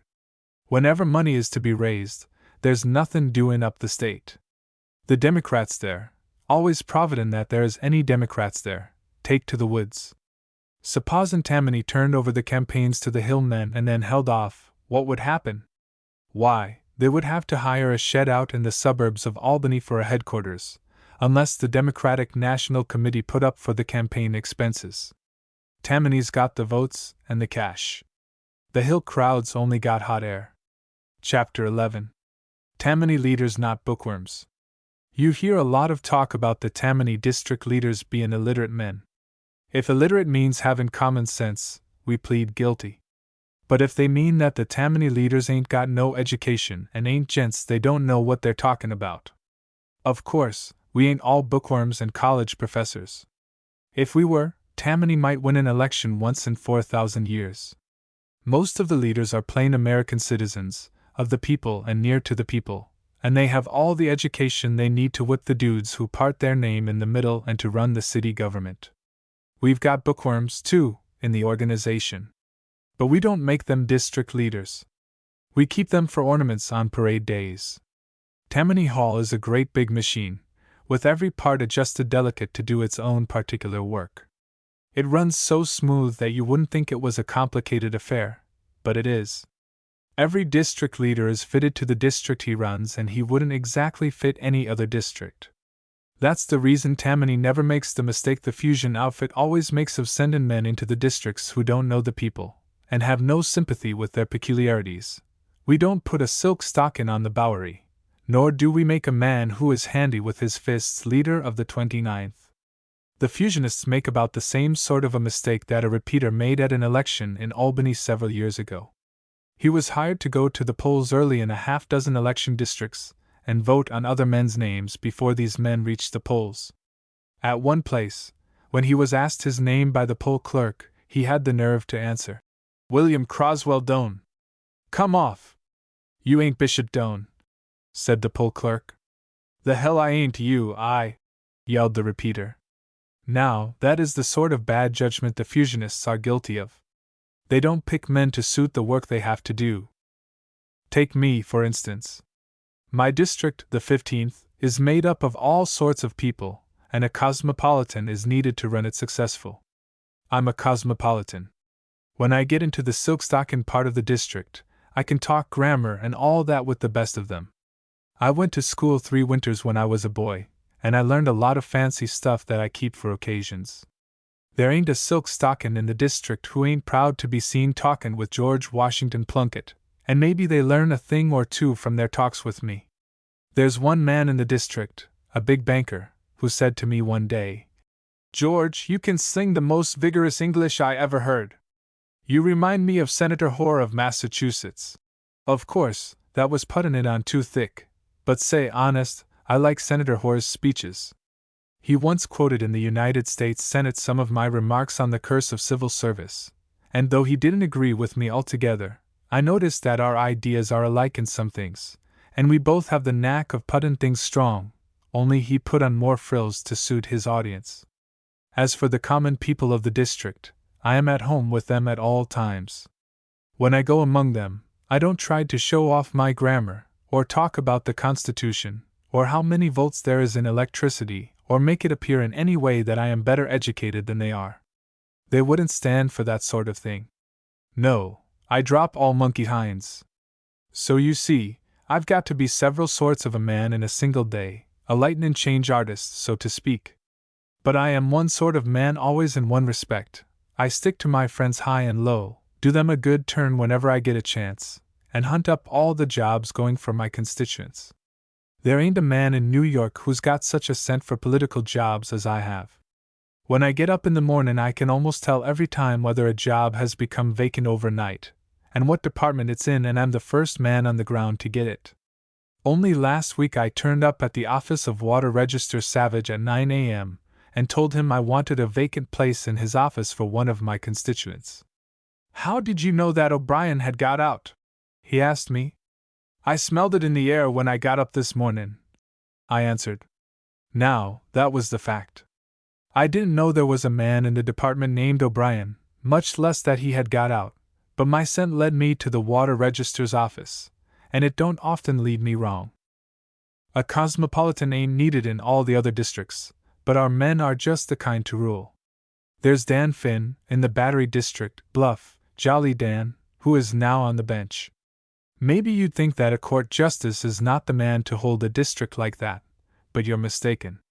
Most of the voters of the district are the janitors of the big office buildings on Lower Broadway, and their helpers. These janitors are the most dignified and haughtiest of men. Even I would have trouble in holding them. Nothing less than a judge on the bench is good enough for them. Dan does the dignity act with the janitors, and when he is with the boys he hangs up the ermine in the closet and becomes a jolly good fellow. Big Tom Foley, leader of the 2nd District, fits in exactly, too. Tom sells whiskey, and good whiskey, and he is able to take care of himself against a half-dozen thugs if he runs up against them on Cherry Hill or in Chatham Square. Pat Ryder and Johnny Ahern of the 3rd and 4th Districts are just the men for the places. Ahern's constituents are about half Irishmen and half Jews. He is as popular with one race as with the other. He eats corned beef and kosher meat with equal nonchalance, and it's all the same to him whether he takes off his hat in the church or pulls it down over his ears in the synagogue. The other downtown leaders, Barney Martin of the 5th, Tim Sullivan of the 6th, Pat Keohane of the 7th, Flory Sullivan of the 8th, Frank Goodwin of the 9th, Julius Harburger of the 10th, Pete Dooling of the 11th, Joe Scully of the 12th, Johnny Oakley of the 14th, and Pat Keenan of the 16th are just built to suit the people they have to deal with. They don't go in for literary business much downtown, but these men are all real gents, and that's what the people want, even the poorest tenement dwellers. As you go farther uptown you find a rather different kind of district leader. There's Victor Dowling, who was until lately the leader of the 24th. He's a Lulu. He knows the Latin grammar backward. What's strange, he's a sensible young fellow, too. About once in a century we come across a fellow like that in Tammany politics. James J. Martin, leader of the 27th, is also something of a heightener and publishes a law paper, while Thomas E. Rush, of the 29th, is a lawyer, and Isaac Hopper, of the 31st, is a big contractor. The downtown leaders wouldn't do uptown, and vice versa. So, you see, these fool critics don't know what they're talking about when they criticize Tammany Hall, the most perfect political machine on earth. Chapter 12. Dangers of the dress suit in politics. Putting on style don't pay in politics. The people won't stand for it. If you've got an action for style, sit down on it till you have made your pile and landed a Supreme Court justiceship with a 14-year term at $17,000 a year, or some job of that kind. Then you've got about all you can get out of politics, and you can afford to wear a dress suit all day and sleep in it all night if you have a mind to. But before you have caught onto your life meal ticket, be simple. Live like your neighbors even if you have the means to live better. Make the poorest man in your district feel that he is your equal, or even a bit superior to you. Above all things, avoid a dress suit. You have no idea of the harm that dress suits have done in politics. They are not so fatal to young politicians as civil service reform and drink, but they have scores of victims. I will mention one sad case. After the big Tammany victory in 1897, Richard Croker went down to Lakewood to make up the slate of offices for Mayor Van Wyck to distribute. All the district leaders and many more Tammany men went down there, too, to pick up anything good that was going. There was nothing but dress suits at dinner at Lakewood, and Croker wouldn't let any Tammany men go to dinner without them. Well, a bright young West Side politician, who held a $3,000 job in one of the departments, went to Lakewood to ask Croker for something better. He wore a dress suit for the first time in his high. It was his undoing. He got stuck on himself. He thought he looked too beautiful for anything, and when he came home he was a changed man. As soon as he got to his house every evening he put on that dress suit and sat around in it until bedtime. That didn't satisfy him long. He wanted others to see how beautiful he was in a dress suit, so he joined dancing clubs and began going to all the balls that was given in town. Soon he began to neglect his family. Then he took to drinking, and didn't pay any attention to his political work in the district. The end came in less than a year. He was dismissed from the department and went to the dogs. The other day I met him rigged out almost like a hobo, but he still had a dress suit vest on. When I asked him what he was doing, he said, "Nothing at present, but I got a promise of a job in Rollin Voters at Citizens Union headquarters." Yes, a dress suit had brought him that low. I'll tell you another case right in my own assembly district. A few years ago I had as one of my lieutenants a man named Zeke Thompson. He did fine work for me and I thought he had a bright future. One day he came to me, said he intended to buy an option on a house, and asked me to help him out. I like to see a young man acquiring property, and I had so much confidence in Zeke that I put up for him on the house. A month or so afterwards I heard strange rumors. People told me that Zeke was beginning to put on style. They said he had a billiard table in his house and had hired Jap servants. I couldn't believe it. The idea of a Democrat, a follower of George Washington Plunkitt in the 15th Assembly District, having a billiard table and Jap servants. One morning I called at the house to give Zeke a chance to clear himself. A Jap opened the door for me. I saw the billiard table. Zeke was guilty. When I got over the shock, I said to Zeke, "You are caught with the goods on. No excuses will go. The Democrats of this district ain't used to dukes and princes, and we wouldn't feel comfortable in your company. You'd overpower us. You had better move up to the 19th or 27th district, and hang a silk stocking on your door." He went up to the 19th, turned Republican, and was looking for an Albany job the last I heard of him. Now, nobody ever saw me putting on any style. I'm the same Plunkitt I was when I entered politics 40 years ago. That is why the people of the district have confidence in me. If I went into the stylish business, even I, Plunkitt, might be thrown down in the district. That was shown pretty clearly in the senatorial fight last year. A day before the election, my enemies circulated a report that I had ordered a $10,000 automobile and a $125 dress suit. I sent out contradictions as fast as I could, but I wasn't able to stamp out the infamous slander before the voting was over, and I suffered some at the polls. The people wouldn't have minded much if I had been accused of robbing the city treasury, for they're used to slanders of that kind in campaigns, but the automobile and the dress suit were too much for them. Another thing that people won't stand for is showing off your learning. That's just putting on style in another way. If you're making speeches in a campaign, talk the language the people talk. Don't try to show how the situation is by quoting Shakespeare. Shakespeare was all right in his way, but he didn't know anything about 15th district politics. If you know Latin and Greek and have a hankering to work them off on somebody, hire a stranger to come to your house and listen to you for a couple of hours. Then go out and talk the language of the 15th to the people. I know it's an awful temptation, the hankering to show off your learning. I've felt it myself, but I always resist it.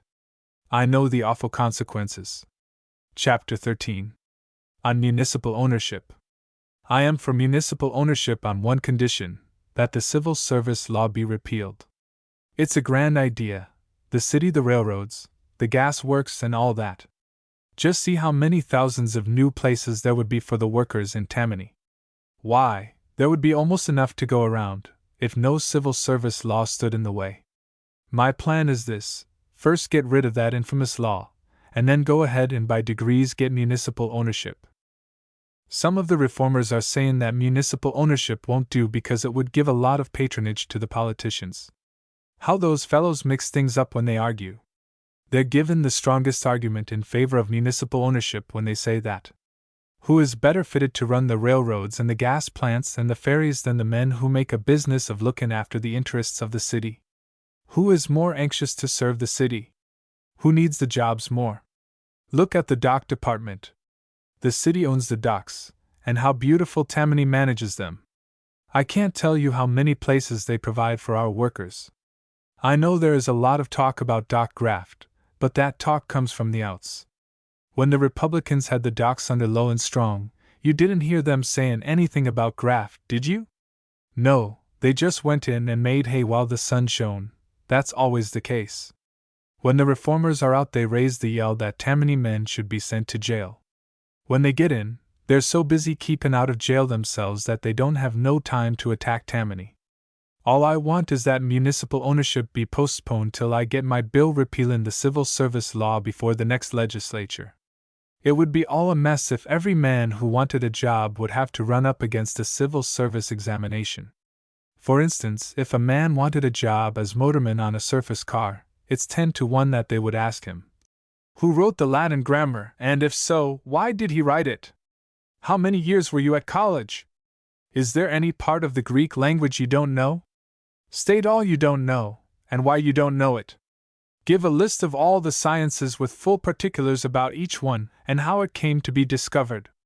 Write out word for word the last 10 decisions of the United States Supreme Court, and show if they conflict with the last 10 decisions of the police courts of New York City." Before the would-be motorman left the civil service room, the chances are he would be a raving lunatic anyhow. I wouldn't like to ride on his car. Just here I want to say one last final word about civil service. In the last 10 years I have made an investigation which I've kept quiet till this time. Now I have all the figures together, and I'm ready to announce the result. My investigation was to find out how many civil service reformers and how many politicians were in state prisons. I discovered that there was 40% more civil service reformers among the jailbirds. If any legislative committee wants the detailed figures, I'll prove what I say.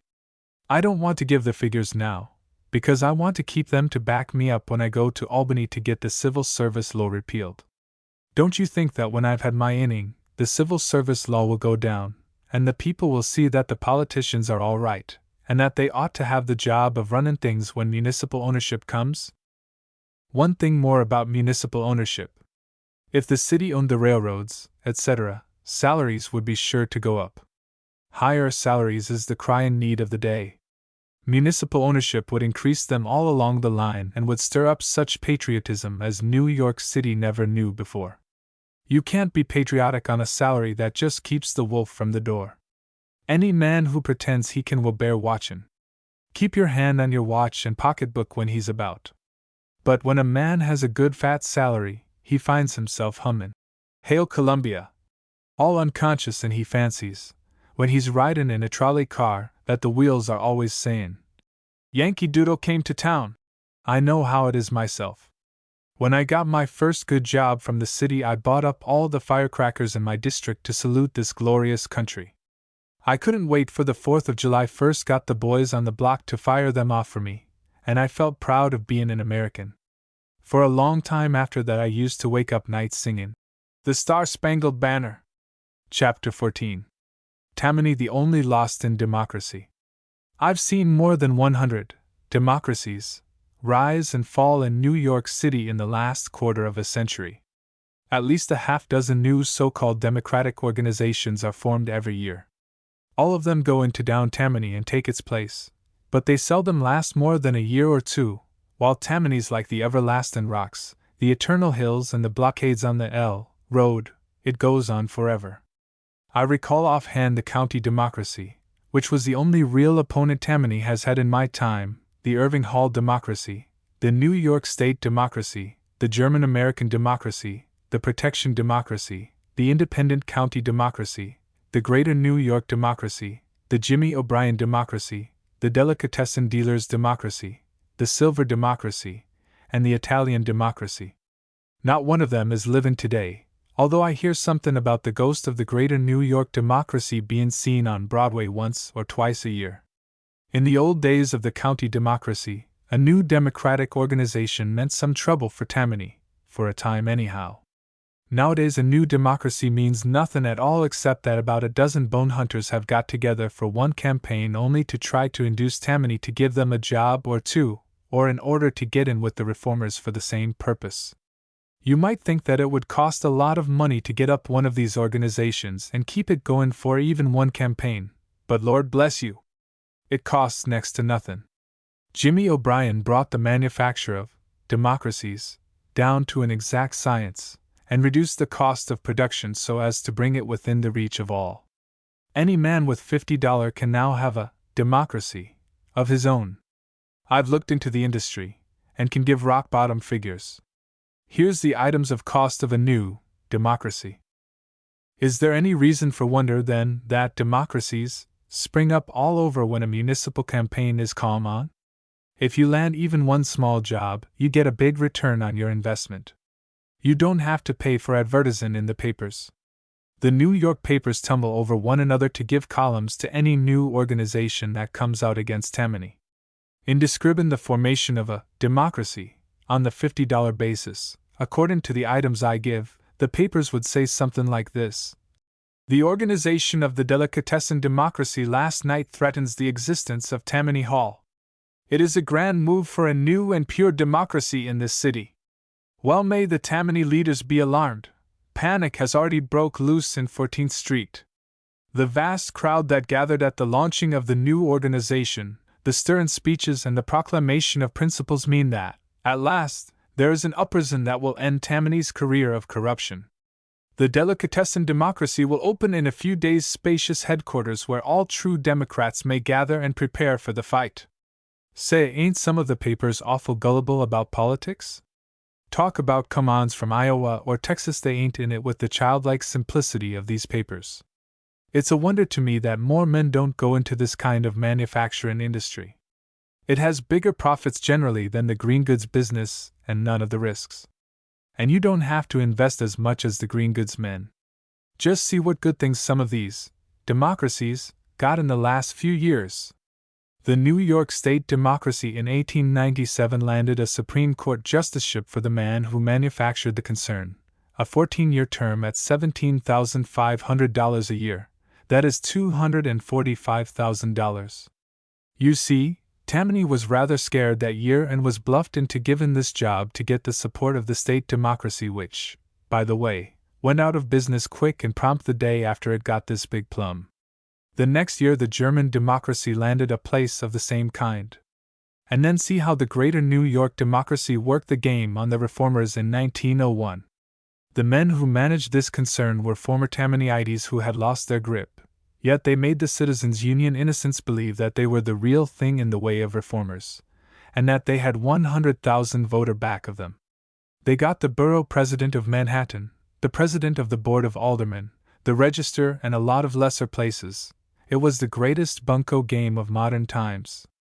And then, in 1894, when Strong was elected mayor, what a harvest it was for all the little democracies that was made to order that year. Every one of them got something good. In one case, all the 9 men in an organization got jobs paying from $2,000 to $5,000. I happen to know exactly what it cost to manufacture that organization. It was $42.04. They left out the stationery, and had only 23 cuspidors. The extra 4 cents was for 2 postage stamps. The only reason I can imagine why more men don't go into this industry is because they don't know about it. And just here it strikes me that it might not be wise to publish what I've said. Perhaps if it gets to be known what a snap this manufacture of democracies is, all the green goods men, the bunco stirrers, and the young Napoleons of finance will go into it, and the public will be humbugged more than it has been. But, after all, what difference would it make? There's always a certain number of suckers and a certain number of men looking for a chance to take them in, and the suckers are sure to be took one way or another. It's the everlasting law of demand and supply. Chapter 15. Concerning Gas and Politics. Since the 80-cent gas bill was defeated in Albany, everybody's talking about senators being bribed. Now, I wasn't in the Senate last session, and I don't know the ins and outs of everything that was done, but I can tell you that the legislators are often hauled over the coals when they are all on the level. I've been there and I know. For instance, when I voted in the Senate in 1904 for the Remsen bill that the newspapers called the Astoria Gas Grab Bill, They didn't do a thing to me. The papers kept up a howl about all the supporters of the bill being bought up by the Consolidated Gas Company, and the Citizens' Union did me the honor to call me the Commander-in-Chief of the Black Horse Cavalry. The fact is that I was working for my district all this time, and I wasn't bribed by nobody. There's several of these gas houses in the district, and I wanted to get them over to Astoria for 3 reasons. First, because they're nuisances. Second, because there's no votes in them for me any longer. Third, because, well, I had a little private reason which I'll explain further on. I needn't explain how they're nuisances. They're worse than open sewers. Still, I might have stood that if they hadn't degenerated so much in the last few years. Gas houses ain't what they used to be. Not very long ago, each gas house was good for a couple of 100 votes. All the men employed in them were Irishmen and Germans who lived in the district. Now, it is all different. The men are Dagos who live across in Jersey and take no interest in the district. What's the use of having ill-smelling gas houses if there's no votes in them? Now, as to my private reason. Well, I'm a businessman and go in for any business that's profitable and honest. Real estate is one of my specialties. I know the value of every foot of ground in my district, and I calculated long ago that if them gas houses was removed, surrounding property would go up 100%.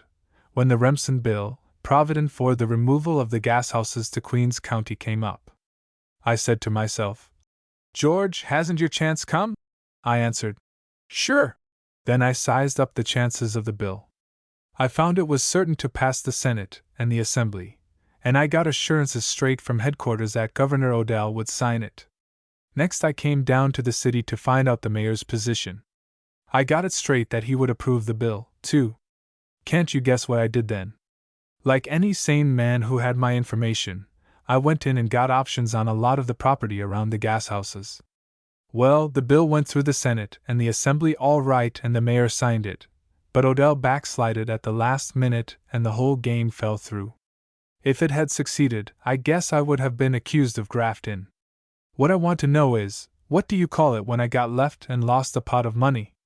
I not only lost money, but I was abused for voting for the bill. Wasn't that outrageous? They said I was in with the Consolidated Gas Company and all other kinds of rot, when I was really only working for my district and trying to turn an honest penny on the side. Anyhow, I got a little fun out of the business. When the Remsen bill was up, I was trying to put through a bill of my own, the Spuyten-Duyvil bill, which provided for filling in some land underwater that the New York Central Railroad wanted. Well, the Remsen managers were afraid of being beaten and they went around off-errand to make trades with senators and assemblymen who had bills they were anxious to pass. They came to me and offered 6 votes for my Spuyten-Duyvil bill in exchange for my vote on the Remsen bill. I took them up in a hurry, and they felt pretty sore afterwards when they heard I was going to vote for the Remsen bill anyhow. A word about that Spuyten-Duyvil bill. I was criticized a lot for introducing it. They said I was working in the interest of the New York Central, and was going to get the contract for filling in. The fact is, that the filling in was a good thing for the city, and if it helped the New York Central, too, what of it? The railroad is a great public institution, and I was never an enemy of public institutions. As to the contract, it hasn't come along yet. If it does come, it will find me at home at all proper and reasonable hours, if there is a good profit in sight. The papers and some people are always ready to find wrong motives in what a statesman do. If we bring about some big improvement that benefits the city and it just happens, as a sort of coincidence, that we make a few dollars out of the improvement, they say we are grafters. But we are used to this kind of ingratitude. It falls to the lot of all statesmen, especially Tammany statesmen. All we can do is to bow our heads in silence, and wait till time has cleared our memories. Just think of mentioning dishonest graft in connection with the name of George Washington Plunkitt, the man who gave the city its magnificent chain of parks, its Washington Bridge, its Speedway, its Museum of Natural History, its 155th Street Viaduct, and its West Side Courthouse. One was the father of the bills that provided for all these. Yet, because I supported the Remsen and Spuyten-Duyvil bills, some people have questioned my honest motives. If that's the case, how can you expect legislators to fare who are not the fathers of the parks, the Washington Bridge, the Speedway, and the Viaduct? Now, understand, I ain't defending the senators who killed the 80-cent gas bill. I don't know why they acted as they did. I only want to impress the idea to go slow before you make up your mind that a man, occupying the exalted position that one held for so many years, has done wrong.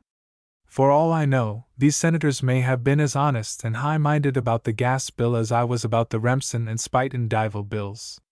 Chapter 16. Plunkitt's Fondest Dream.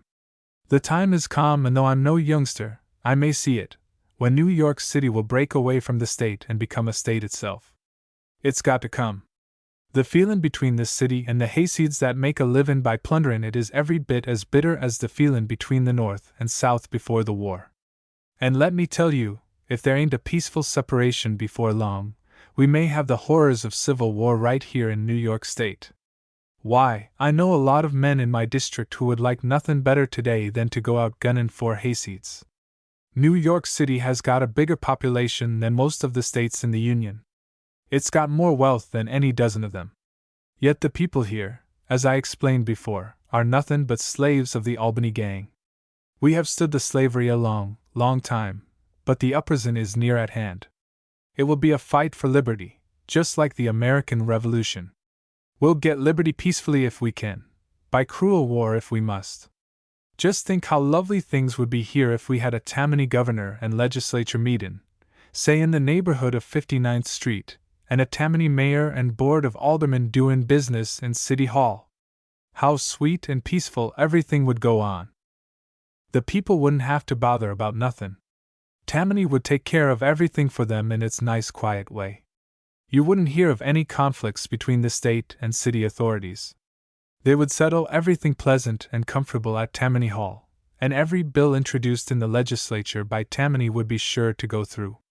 The Republicans wouldn't count. Imagine how the city would be built up in a short time. At present we can't make a public improvement of any consequence without going to Albany for permission, and most of the time we get turned down when we go there. But, with a Tammany governor and legislature up at 59th Street, how public works would hum here. The mayor and aldermen could decide on an improvement, telephone the Capitol, have a bill put through in a jiffy, and there you are. We could have a state constitution, too, which would extend the debt limits so that we could issue a whole lot more bonds. As things are now, all the money spent for docks, for instance, is charged against the city and calculated in the debt limit, although the dock department provides immense revenues. It's the same with some other departments. This humbug would be dropped if Tammany ruled at the Capitol and the City Hall, and the city would have money to burn. Another thing, the Constitution of the new state wouldn't have a word about civil service, and if any man dared to introduce any kind of a civil service bill in the legislature, he would be fired out the window. Then we would have government of the people by the people who were elected to govern them. That's the kind of government Lincoln meant. What a glorious future for the city. Whenever I think of it I feel like going out and celebrating, and I'm really almost sorry that I don't drink. You may ask what would become of the upstate people if New York City left them in the lurch and went into the state business on its own account. Well, we wouldn't be under no obligation to provide for them. Still, I would be in favor of helping them along for a while until they could learn to work and earn an honest living, just like the United States government looks after the Indians. These hayseeds have been so used to living off of New York City that they would be helpless after we left them. It wouldn't do to let them starve. We might make some sort of an appropriation for them for a few years, but it would be with the distinct understanding that they must get busy right away and learn to support themselves. If, after say 5 years, they weren't self-supporting, we could withdraw the appropriation and let them shift for themselves. The plan might succeed and it might not. We'd be doing our duty anyhow. Some persons might say, but how about it if the hayseed politicians moved down here and went in to get control of the government of the new state? We could provide against that easy by passing a law that these politicians couldn't come below the Bronx without a sort of passport limiting the time of their stay here, and forbidding them to monkey with politics here. I don't know just what kind of a bill would be required to fix this, but with a Tammany Constitution, governor, legislature, and mayor, there would be no trouble in settling a little matter of that sort. Say, I don't wish I was a poet, for if I was, I guess I'd be livin' in a garret on no dollars a week instead of runnin' a great contractin' and transportation business which is doin' pretty well, thank you. But honest, now, the notion takes me sometimes to yell poetry of the red-hot hail glorious land kind when I think of New York City as a state by itself. Chapter 17. Tammany's Patriotism. Tammany's the most patriotic organization on earth, notwithstanding the fact that the civil service law is sapping the foundations of patriotism all over the country. Nobody pays any attention to the 4th of July any longer except Tammany and the small boy. When the 4th comes, the reformers, with revolutionary names parted in the middle, run off to Newport or the Adirondacks to get out of the way of the noise and everything that reminds them of the glorious day. How different it is with Tammany! The very constitution of the Tammany Society requires that we must assemble at the wigwam on the 4th, regardless of the weather, and listen to the reading of the Declaration of Independence and patriotic speeches. You ought to attend one of these meetings. They're a liberal education in patriotism. The great hall upstairs is filled with 5,000 people, suffocating from heat and smoke. Every man jack of these 5,000 knows that down in the basement there's 100 cases of champagne and 200 kegs of beer ready to flow when the signal is given. Yet that crowd stick to their seats without tinning a hair while, for 4 solid hours, the Declaration of Independence is read, long-winded orators speak, and the glee dub sings itself hoarse. Talk about heroism in the battlefield. That comes and passes away in a moment. You ain't got time to be anything but heroic. But just think of 5,000 men sitting in the hottest place on earth for 4 long hours, with parched lips and gnawing stomachs, and knowing all the time that the delights of the oasis in the desert were only 2 flights downstairs. Ah, that is the highest kind of patriotism, the patriotism of long suffering and endurance. What man wouldn't rather face a cannon for a minute or 2 than thirst for 4 hours, with champagne and beer almost under his nose? And then see how they applaud and yell when patriotic things are said. As soon as the man on the platform starts off with, when, in the course of human events, word goes around that it's the Declaration of Independence, and a mighty roar goes up. The Declaration ain't a very short document, and the crowd has heard it on every 4th, but they give it just as fine a send-off as if it was brand new and awful excitin'. Then the long talkers get in their work, that is 2 or 3 orators who are good for an hour each. Heat never has any effect on these men. They use every minute of their time. Sometimes human nature gets the better of a man in the audience, and he begins to nod, but he always wakes up with a hurrah for the Declaration of Independence. The greatest hero of the occasion is the Grand Sachem of the Tammany Society who presides. He and the rest of us sachems come on the stage wearing stovepipe hats, according to the Constitution, but we can shed ours right off, while the Grand Sachem is required to wear his hat all through the celebration. Have you any idea what that means?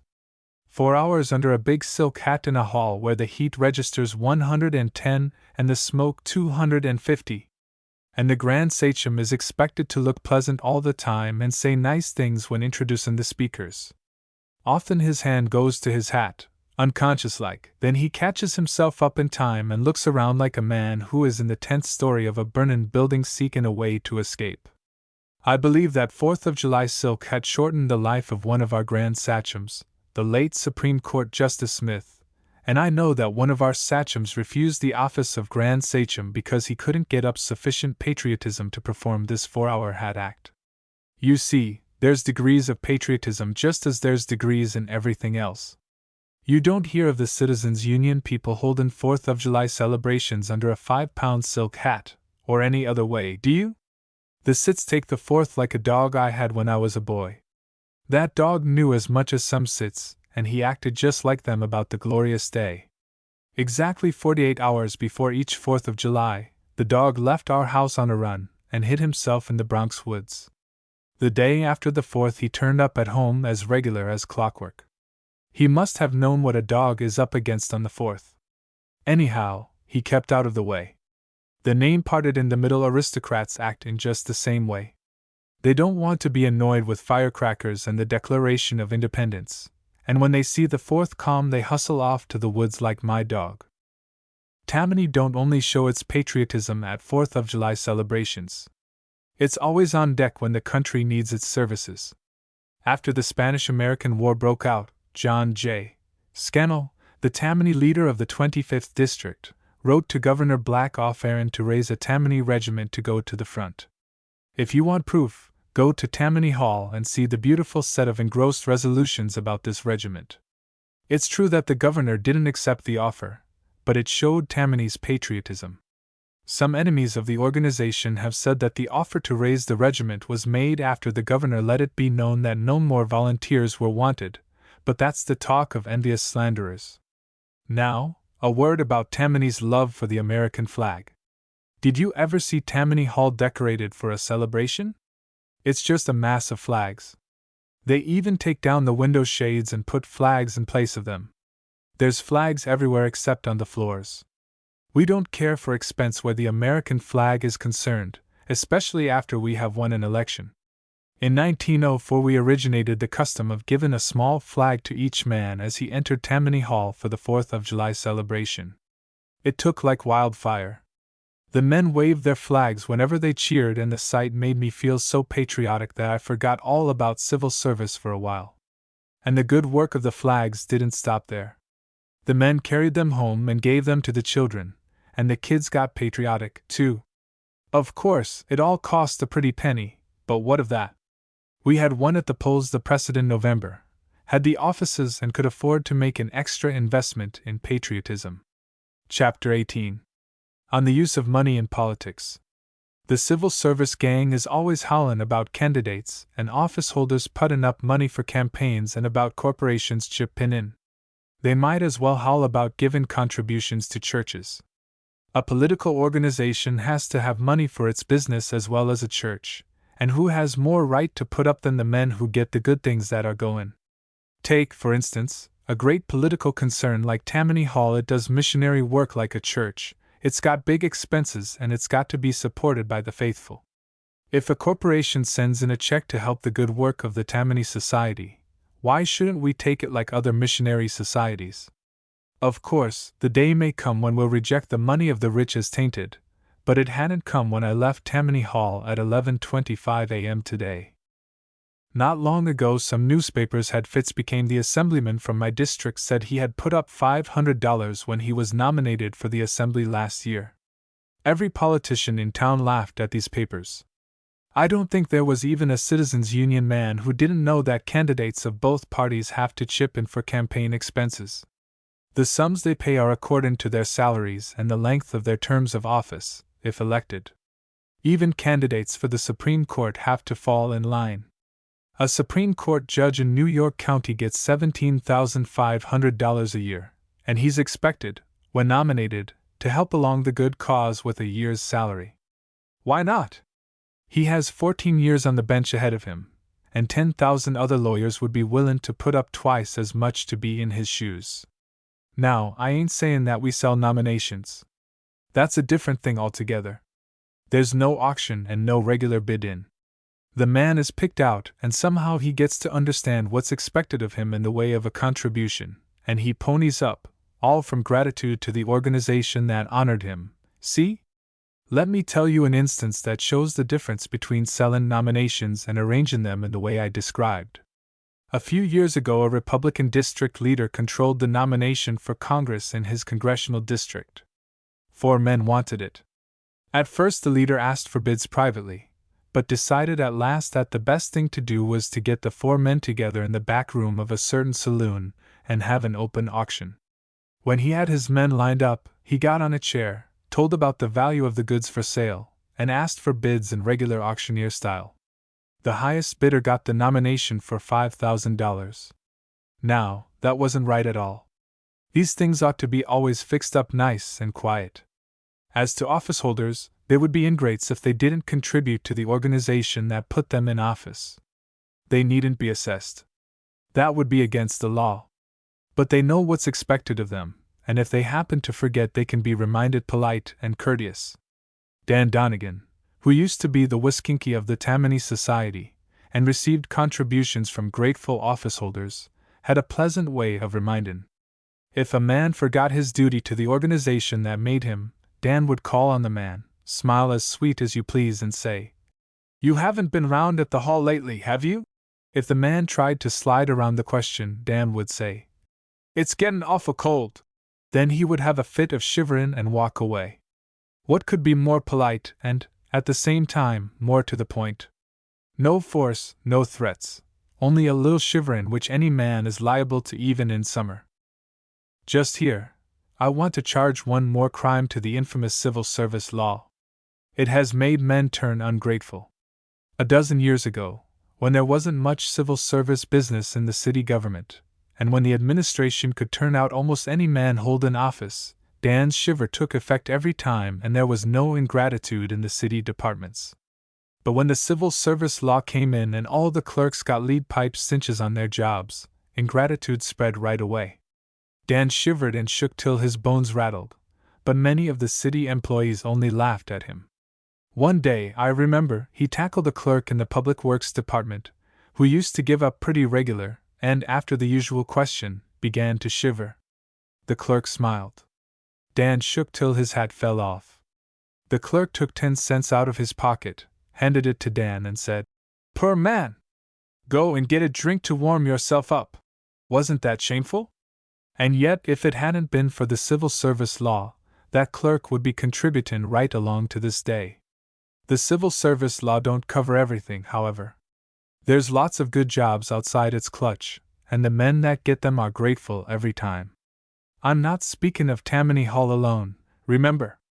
It's the same with the Republican federal and state office holders, and every organization that has or has had jobs to give out, except, of course, the Citizens Union. The Cits held office only a couple of years and, knowing that they would never be in again, each CIT office holder held on for dear life to every dollar that came his way. Some people say they can't understand what becomes of all the money that's collected for campaigns. They would understand fast enough if they were district lead M. There's never been half enough money to go around. Besides the expenses for meetings, bands, and all that, there's the bigger bill for the district workers who get men to the polls. These workers are mostly men who want to serve their country but can't get jobs in the city departments on account of the civil service law. They do the next best thing by keeping track of the voters and seeing that they come to the polls and vote the right way. Some of these Dervan citizens have to make enough on registration and election days to keep them the rest of the year. Isn't it right that they should get a share of the campaign money? Just remember that there's 35 assembly districts in New York County, and 36 district leaders reaching out for the Tammany dough bag for something to keep up the patriotism of 10,000 workers, and you wouldn't wonder that the cry for more, is going up from every district organization now and forevermore. Amen. Chapter 19. The successful politician does not drink. I have explained how to succeed in politics. I want to add that no matter how well you learn to play the political game, you won't make a lasting success of it if you're a drinking man. I never take a drop of any kind of intoxicating liquor. I ain't no fanatic. Some of the saloon keepers are my best friends, and I don't mind going into a saloon any day with my friends. But as a matter of business, I leave whiskey and beer and the rest of that stuff alone. As a matter of business, too, I take for my lieutenants and my district men who don't drink. I tried the other kind for several years, but it didn't pay. They cost too much. For instance, I had a young man who was one of the best hustlers in town. He knew every man in the district, was popular everywhere, and could induce a half-dead man to come to the polls on election day. But regularly, 2 weeks before election, he started on a drunk, and I had to hire 2 men to guard him day and night, and keep him sober enough to do his work. That cost a lot of money, and I dropped the young man after a while. Maybe you think I'm unpopular with the saloon keepers because one don't drink. You're wrong. The most successful saloon keepers don't drink themselves, and they understand that my temperance is a business proposition, just like their own. I have a saloon under my headquarters. If a saloon keeper gets into trouble, he always knows that Senator Plunkitt is the man to help him out. If there is a bill in the legislature making it easier for the liquor dealers, I am for it every time. I'm one of the best friends the saloon men have, but I don't drink their whiskey. I won't go through the temperance lecture dodge and tell you how many bright young men I've seen fall victims to intemperance, but I'll tell you that I could name dozens, young men who had started on the road to statesmanship who could carry their districts every time, and who could turn out any vote you wanted at the primaries. I honestly believe that drink is the greatest curse of the day, except, of course, civil service, and that it has driven more young men to ruin than anything except civil service examinations. Look at the great leaders of Tammany Hall. No regular drinkers among them. Richard Croker's strongest drink was Vichy. Charlie Murphy takes a glass of wine at dinner sometimes, but he don't go beyond that. A drinking man wouldn't last 2 weeks as leader of Tammany Hall. Nor can a man manage an assembly district long if he drinks. He's got to have a clear head all the time. I could name 10 men who, in the last few years, lost their grip in their districts because they began drinking. There's now 36 district leaders in Tammany Hall, and I don't believe a half dozen of them ever drink anything except at meals. People have got an idea that because the liquor men are with us in campaigns, our district leaders spend most of their time leaning against bars. There couldn't be a wronger idea. The district leader makes a business of politics, gets his living out of it, and in order to succeed, he's got to keep sober just like in any other business. Just take as examples Big Tim and Little Tim Sullivan. They're known all over the country as the Bowery leaders, and, as there's nothing but saloons on the Bowery, people might think that they are hard drinkers. The fact is that neither of them has ever touched a drop of liquor in his life, of even smoked a cigar. Still, they don't make no pretenses of being better than anybody else, and don't go around delivering temperance lectures. Big Tim made money out of liquor, selling it to other people. That's the only way to get good out of liquor. Look at all the Tammany heads of city departments. There's not a real drinking man in the lot. Oh yes, there are some prominent men in the organization who drink sometimes, but they are not the men who have power. They're ornaments, fancy speakers and all that, who make a fine show behind the footlights, but am I in it when it comes to directing the city government and the Tammany organization? The men who sit in the executive committee room at Tammany Hall and direct things are men who celebrate on Apollinaris or Vichy. Let me tell you what I saw on election night in 1897, when the Tammany ticket swept the city. Up to 10 p.m. Croker, John F. Carroll, Tim Sullivan, Charlie Murphy, and myself sat in the committee room receiving returns.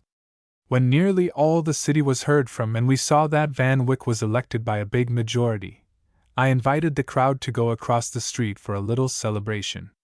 A lot of small politicians followed us, expectant to see magnums of champagne opened. The waiters in the restaurant expected it, too, and you never saw a more disgusted lot of waiters when they got our orders. Here's the orders: Croker, Vichy and bicarbonate of soda; Carroll, seltzer lemonade; Sullivan, Apollinaris; Murphy, Vichy; Plunkitt, ditto. Before midnight we were all in bed, and next morning we were up bright and early attending to business, while other men were nursing swelled heads. Is there anything the matter with temperance as a pure business proposition? Chapter 20. Bosses Preserve the Nation. When I retired from the Senate, I thought I would take a good, long rest, such a rest as a man needs who has held office for about 40 years, and has held 4 different offices in 1 year and drawn salaries from 3 of them at the same time.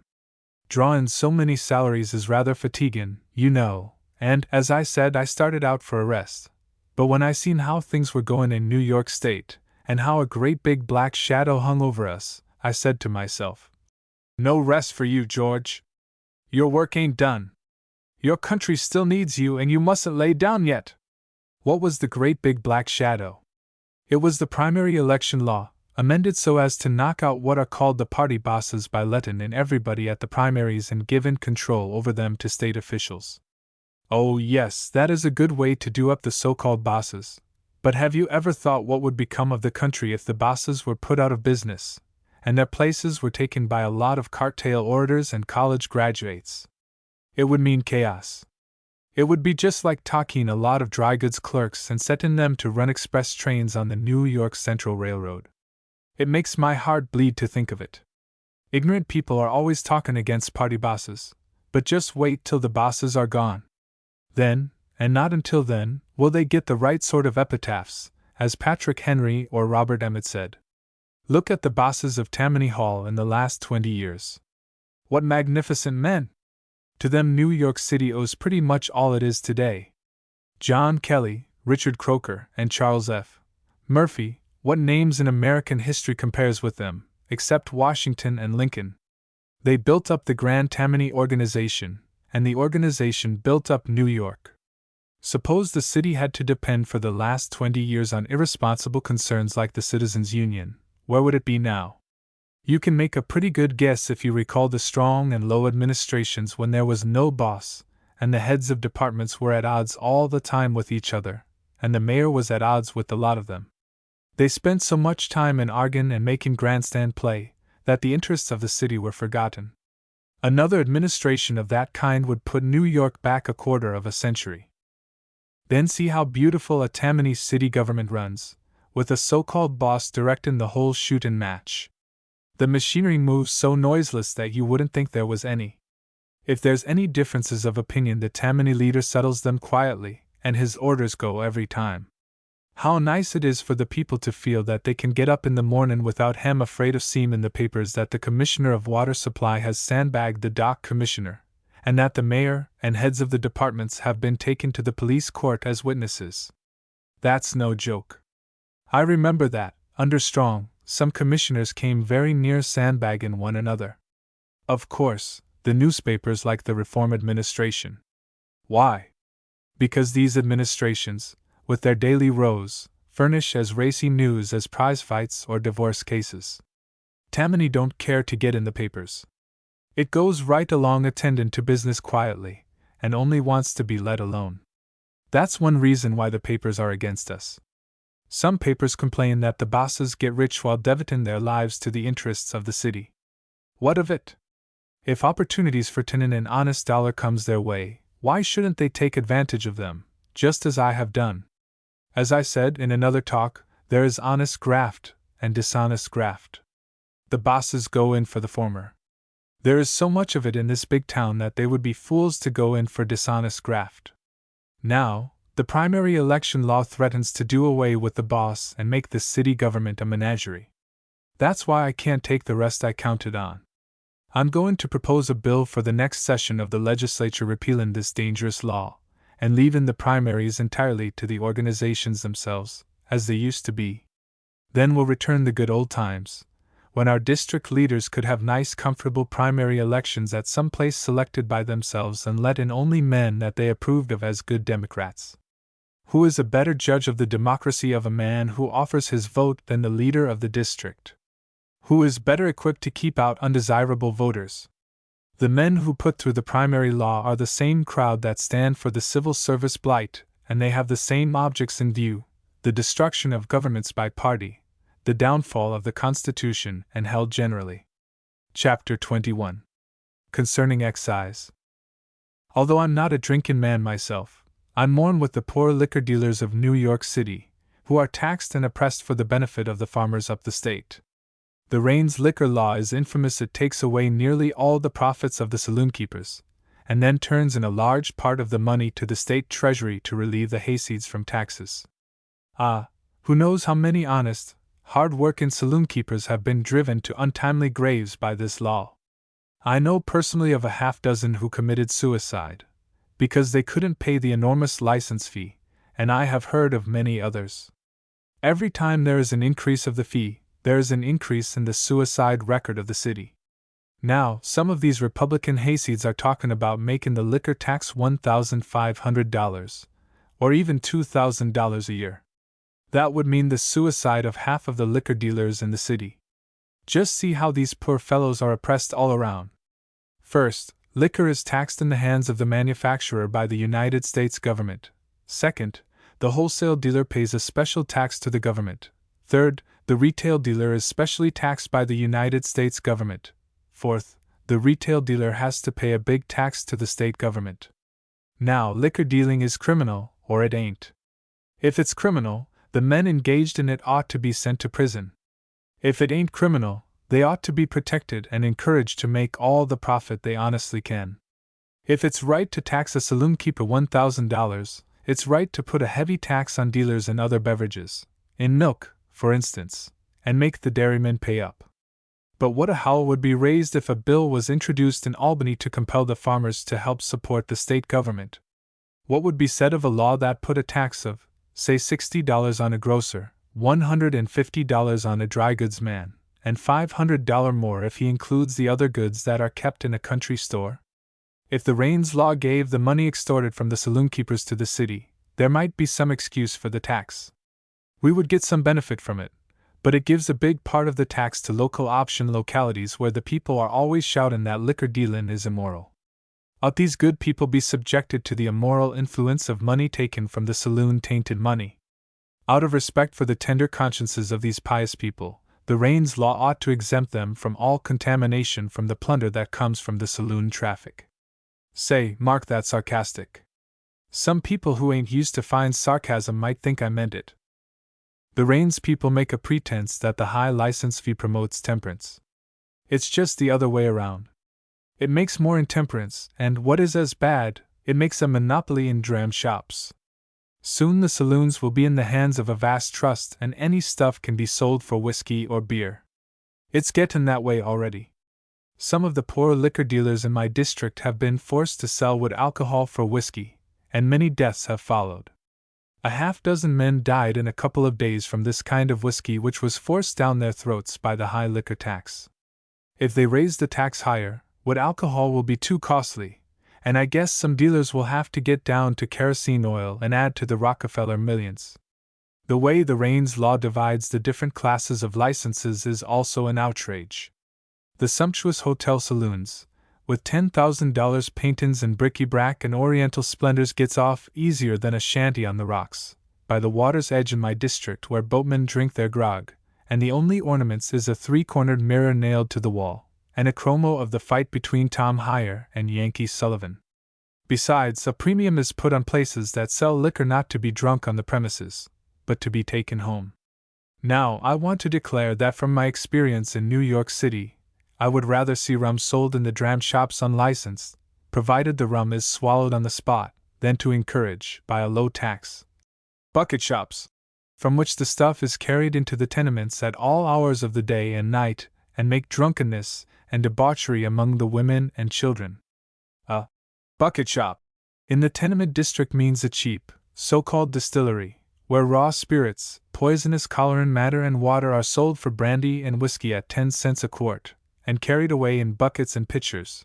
I have always noticed that there are many undertakers wherever the bucket shop flourishes, and they have no dull seasons. I want it understood that I'm not an advocate of the liquor dealers or of drinkin'.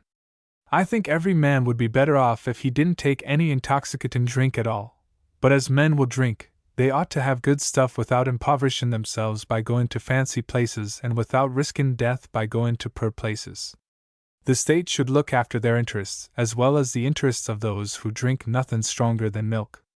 Now, as to the liquor dealers themselves. They ain't the criminals that canton hypocrites say they are. I know lots of them, and I know that, as a rule, they're good honest citizens who conduct their business in a straight, honorable way. At a convention of the liquor dealers a few years ago, a big city official welcomed them on behalf of the city and said, "Go on elevating your standard higher and higher. Go on with your good work. Heaven will bless you." That was putting it just a little strong, but the sentiment was all right, and I guess the speaker went a bit further than he intended in his enthusiasm over meeting such a fine set of men and, perhaps, dining with them. Chapter 22. A parting word on the future of the Democratic Party in America. The Democratic Party of the nation ain't dead, though it's been given a lifelike imitation of a corpse for several years. It can't die while it's got Tammany for its backbone. The trouble is that the party's been chasm after theories and stayin' up nights readin' books instead of studyin' human nature and actin' accordin', as I've advised in tellin' how to hold your district. In 2 presidential campaigns, the leaders talked themselves red in the face about silver being the best money and gold hem no good, and they tried to prove it out of books. Do you think the people cared for all that guff? No. They heartily endorsed what Richard Croker said at Die Hoffman House one day in 1900. "What's the use of discus and what's the best kind of money?" said Croker. I'm in favor of all kinds of money, the more the better. See how a real Tammany statesman can settle in 25 words a problem that monopolized 2 campaigns. Then imperialism. The Democratic Party spent all its breath on that in the last national campaign. Its position was all right, sure, but you can't get people excited about the Philippines. They've got too much at home to interest them. They're too busy making a living to bother about the niggers in the Pacific. The party's got to drop all them put-you-to-sleep issues and come out in 1908 for something that will wake the people up.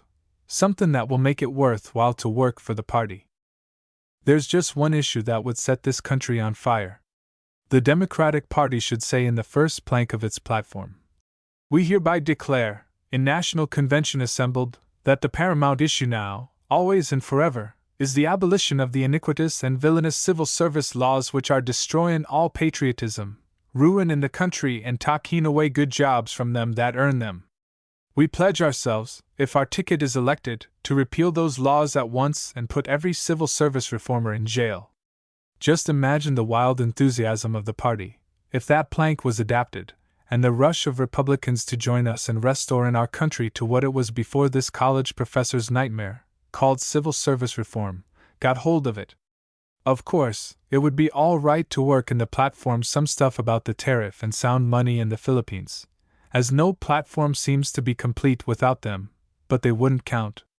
The people would read only the first plank and then hanker for election day to come to put the Democratic Party in office. I see a vision. I see the civil service monster lying flat on the ground. I see the Democratic Party standing over it with foot on its neck and wearing the crown of victory. I see Thomas Jefferson looking out from a cloud and saying, "Give him another sockdolager, finish him." And I see millions of men waving their hats and singing, "Glory Hallelujah!" Chapter 23. Strenuous Life of the Tammany District Leader. Note, this chapter is based on extracts from Plunkitt's diary and on my daily observation of the work of the district leader. WLR. The life of the Tammany district leader is strenuous. To his work is due the wonderful recuperative power of the organization. One year it goes down in defeat, and the prediction is made that it will never again raise its head. The district leader, undaunted by defeat, collects his scattered forces, organizes them as only Tammany knows how to organize, and in a little while the organization is as strong as ever. No other politician in New York or elsewhere is exactly like the Tammany district leader or works as he does. As a rule, he has no business or occupation other than politics. He plays politics every day and night in the year, and his headquarters bears the inscription, "Never closed." Everybody in the district knows him. Everybody knows where to find him, and nearly everybody goes to him for assistance of one sort or another, especially the poor of the tenements. He is always obliging. He will go to the police courts to put in a good word for the drunks and disorderlies, or pay their fines if a good word is not effective. He will attend christenings, weddings, and funerals. He will feed the hungry and help bury the dead. A philanthropist? Not at all. He is playing politics all the time. Brought up in Tammany Hall, he has learned how to reach the hearts of the great mass of voters. He does not bother about reaching their heads. It is his belief that arguments and campaign literature have never gained votes. He seeks direct contact with the people, does them good turns when he can, and relies on their not forgetting him on election day. His heart is always in his work, too, for his subsistence depends on its results. If he holds his district and Tammany is in power, he is amply rewarded by a good office and the opportunities that go with it. What these opportunities are has been shown by the quick rise to wealth of so many Tammany district leaders. With the examples before him of Richard Croker, once leader of the 20th District, John F. Carroll, formerly leader of the 29th, Timothy, Dry Dollar, Sullivan, late leader of the 6th, and many others, he can always look forward to riches and ease while he is going through the drudgery of his daily routine. This is a record of a day's work by Plunkitt. 2 a.m., aroused from sleep by the ringing of his doorbell, went to the door and found a bartender, who asked him to go to the police station and bawl out a saloon keeper who had been arrested for violating the excise law. Furnished bail and returned to bed at 3 o'clock. 6 a.m., awakened by fire engines passing his house, hastened to the scene of the fire, according to the custom of the Tammany district leaders, to give assistance to the fire sufferers, if needed. Met several of his election district captains who are always under orders to look out for fires, which are considered great vote-getters. Found several tenants who had been burned out, took them to a hotel, supplied them with clothes, fed them, and arranged temporary quarters for them until they could rent and furnish new apartments. 8:30 a.m. Went to the police court to look after his constituents. Found 6 drunks. Secured the discharge of 4 by a timely word with the judge, and paid the fines of 2. 9 a.m. Appeared in the municipal district court. Directed one of his district captains to act as counsel for a widow against whom dispossess proceedings had been instituted and obtained an extension of time.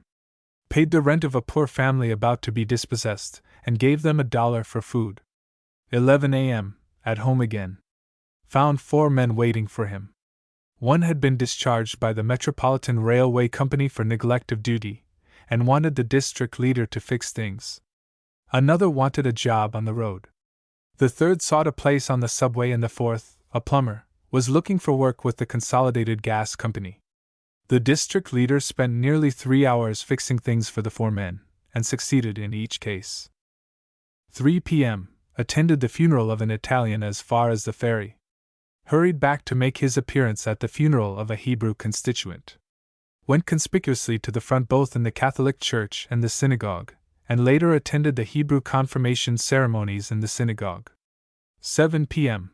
Went to district headquarters and presided over a meeting of election district captains. Each captain submitted a list of all the voters in his district, reported on their attitude toward Tammany, suggested who might be won over and how they could be won, told who were in need, and who were in trouble of any kind and the best way to reach them. District leader took notes and gave orders. 8 p.m. Went to a church fair. Took chances on everything, bought ice cream for the young girls and the children. Kissed the little ones, flattered their mother, and took their fathers out for something down at the Comer. 9 p.m. At the clubhouse again.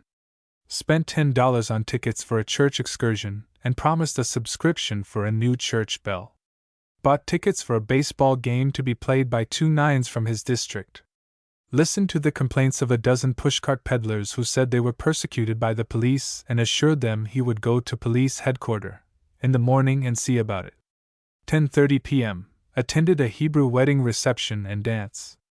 Had previously sent a handsome wedding present to the bride. 12 p.m. In bed. That is the actual record of one day in the life of Plunkitt. He does some of the same things every day, but his life is not so monotonous as to be wearisome. Sometimes the work of a district leader is exciting, especially if he happens to have a rival who intends to make a contest for the leadership at the primaries. In that case, he is even more alert, tries to reach the fires before his rival, sends out runners to look for drunks and disorderlies at the police stations, and keeps a very close watch on the obituary columns of the newspapers. A few years ago there was a bitter contest for the Tammany leadership of the 9th District between John C. Sheehan and Frank J. Goodwin. Both had had long experience in Tammany politics and both understood every move of the game. Every morning their agents went to their respective headquarters before 7 o'clock and read through the death notices in all the morning papers. If they found that anybody in the district had died, they rushed to the homes of their principals with the information, and then there was a race to the house of the deceased to offer condolences, and if the family were poor, something more substantial. On the day of the funeral there was another contest. Each faction tried to surpass the other in the number and appearance of the carriages it sent to the funeral, and more than once they almost came to blows at the church or in the cemetery. On one occasion the Goodwinites played a trick on their adversaries which has since been imitated in other districts. A well-known liquor dealer who had a considerable following died, and both Sheehan and Goodwin were eager to become his political heir by making a big showing at the funeral. Goodwin managed to catch the enemy napping.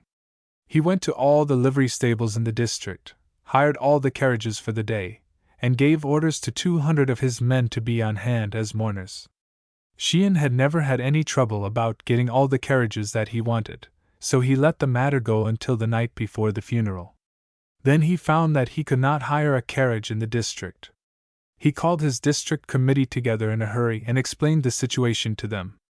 He could get all the vehicles he needed in the adjoining district, he said, but if he did that, Goodwin would rouse the voters of the 9th by declaring that Sheehan, had patronized foreign industries. Finally, it was decided that there was nothing to do but to go over to 6th Avenue and Broadway for carriages. Sheehan made a fine turnout at the funeral, but the deceased was hardly in his grave before Goodwin raised the cry of protection to home industries, and denounced his rival for patronizing livery stable keepers outside of his district. The air had its effect in the primary campaign. At all events, Goodwin was elected leader. A recent contest for the leadership of the 2nd District illustrated further the strenuous work of the Tammany District leaders. The contestants were Patrick Diver, who had managed the district for years, and Thomas F. Foley. Both were particularly anxious to secure the large Italian vote. They not only attended all the Italian christenings and funerals, but also kept a close lookout for the marriages in order to be on hand with wedding presents. At first, each had his own reporter in the Italian quarter to keep track of the marriages. Later, Foley conceived a better plan. He hired a man to stay all day at the City Hall Marriage Bureau, where most Italian couples go through the civil ceremony, and telephoned to him at his saloon when anything was doing at the bureau. Foley had a number of presents ready for use, and whenever he received a telephone message from his man, he hastened to the City Hall with a ring, or a watch, or a piece of silver, and handed it to the bride with his congratulations. As a consequence, when Diver got the news and went to the home of the couple with his present, he always found that Foley had been ahead of him. Toward the end of the campaign, Diver also stationed a man at the marriage bureau, and then there were daily foot races and fights between the two heelers. Sometimes the rivals came into conflict at the deathbed.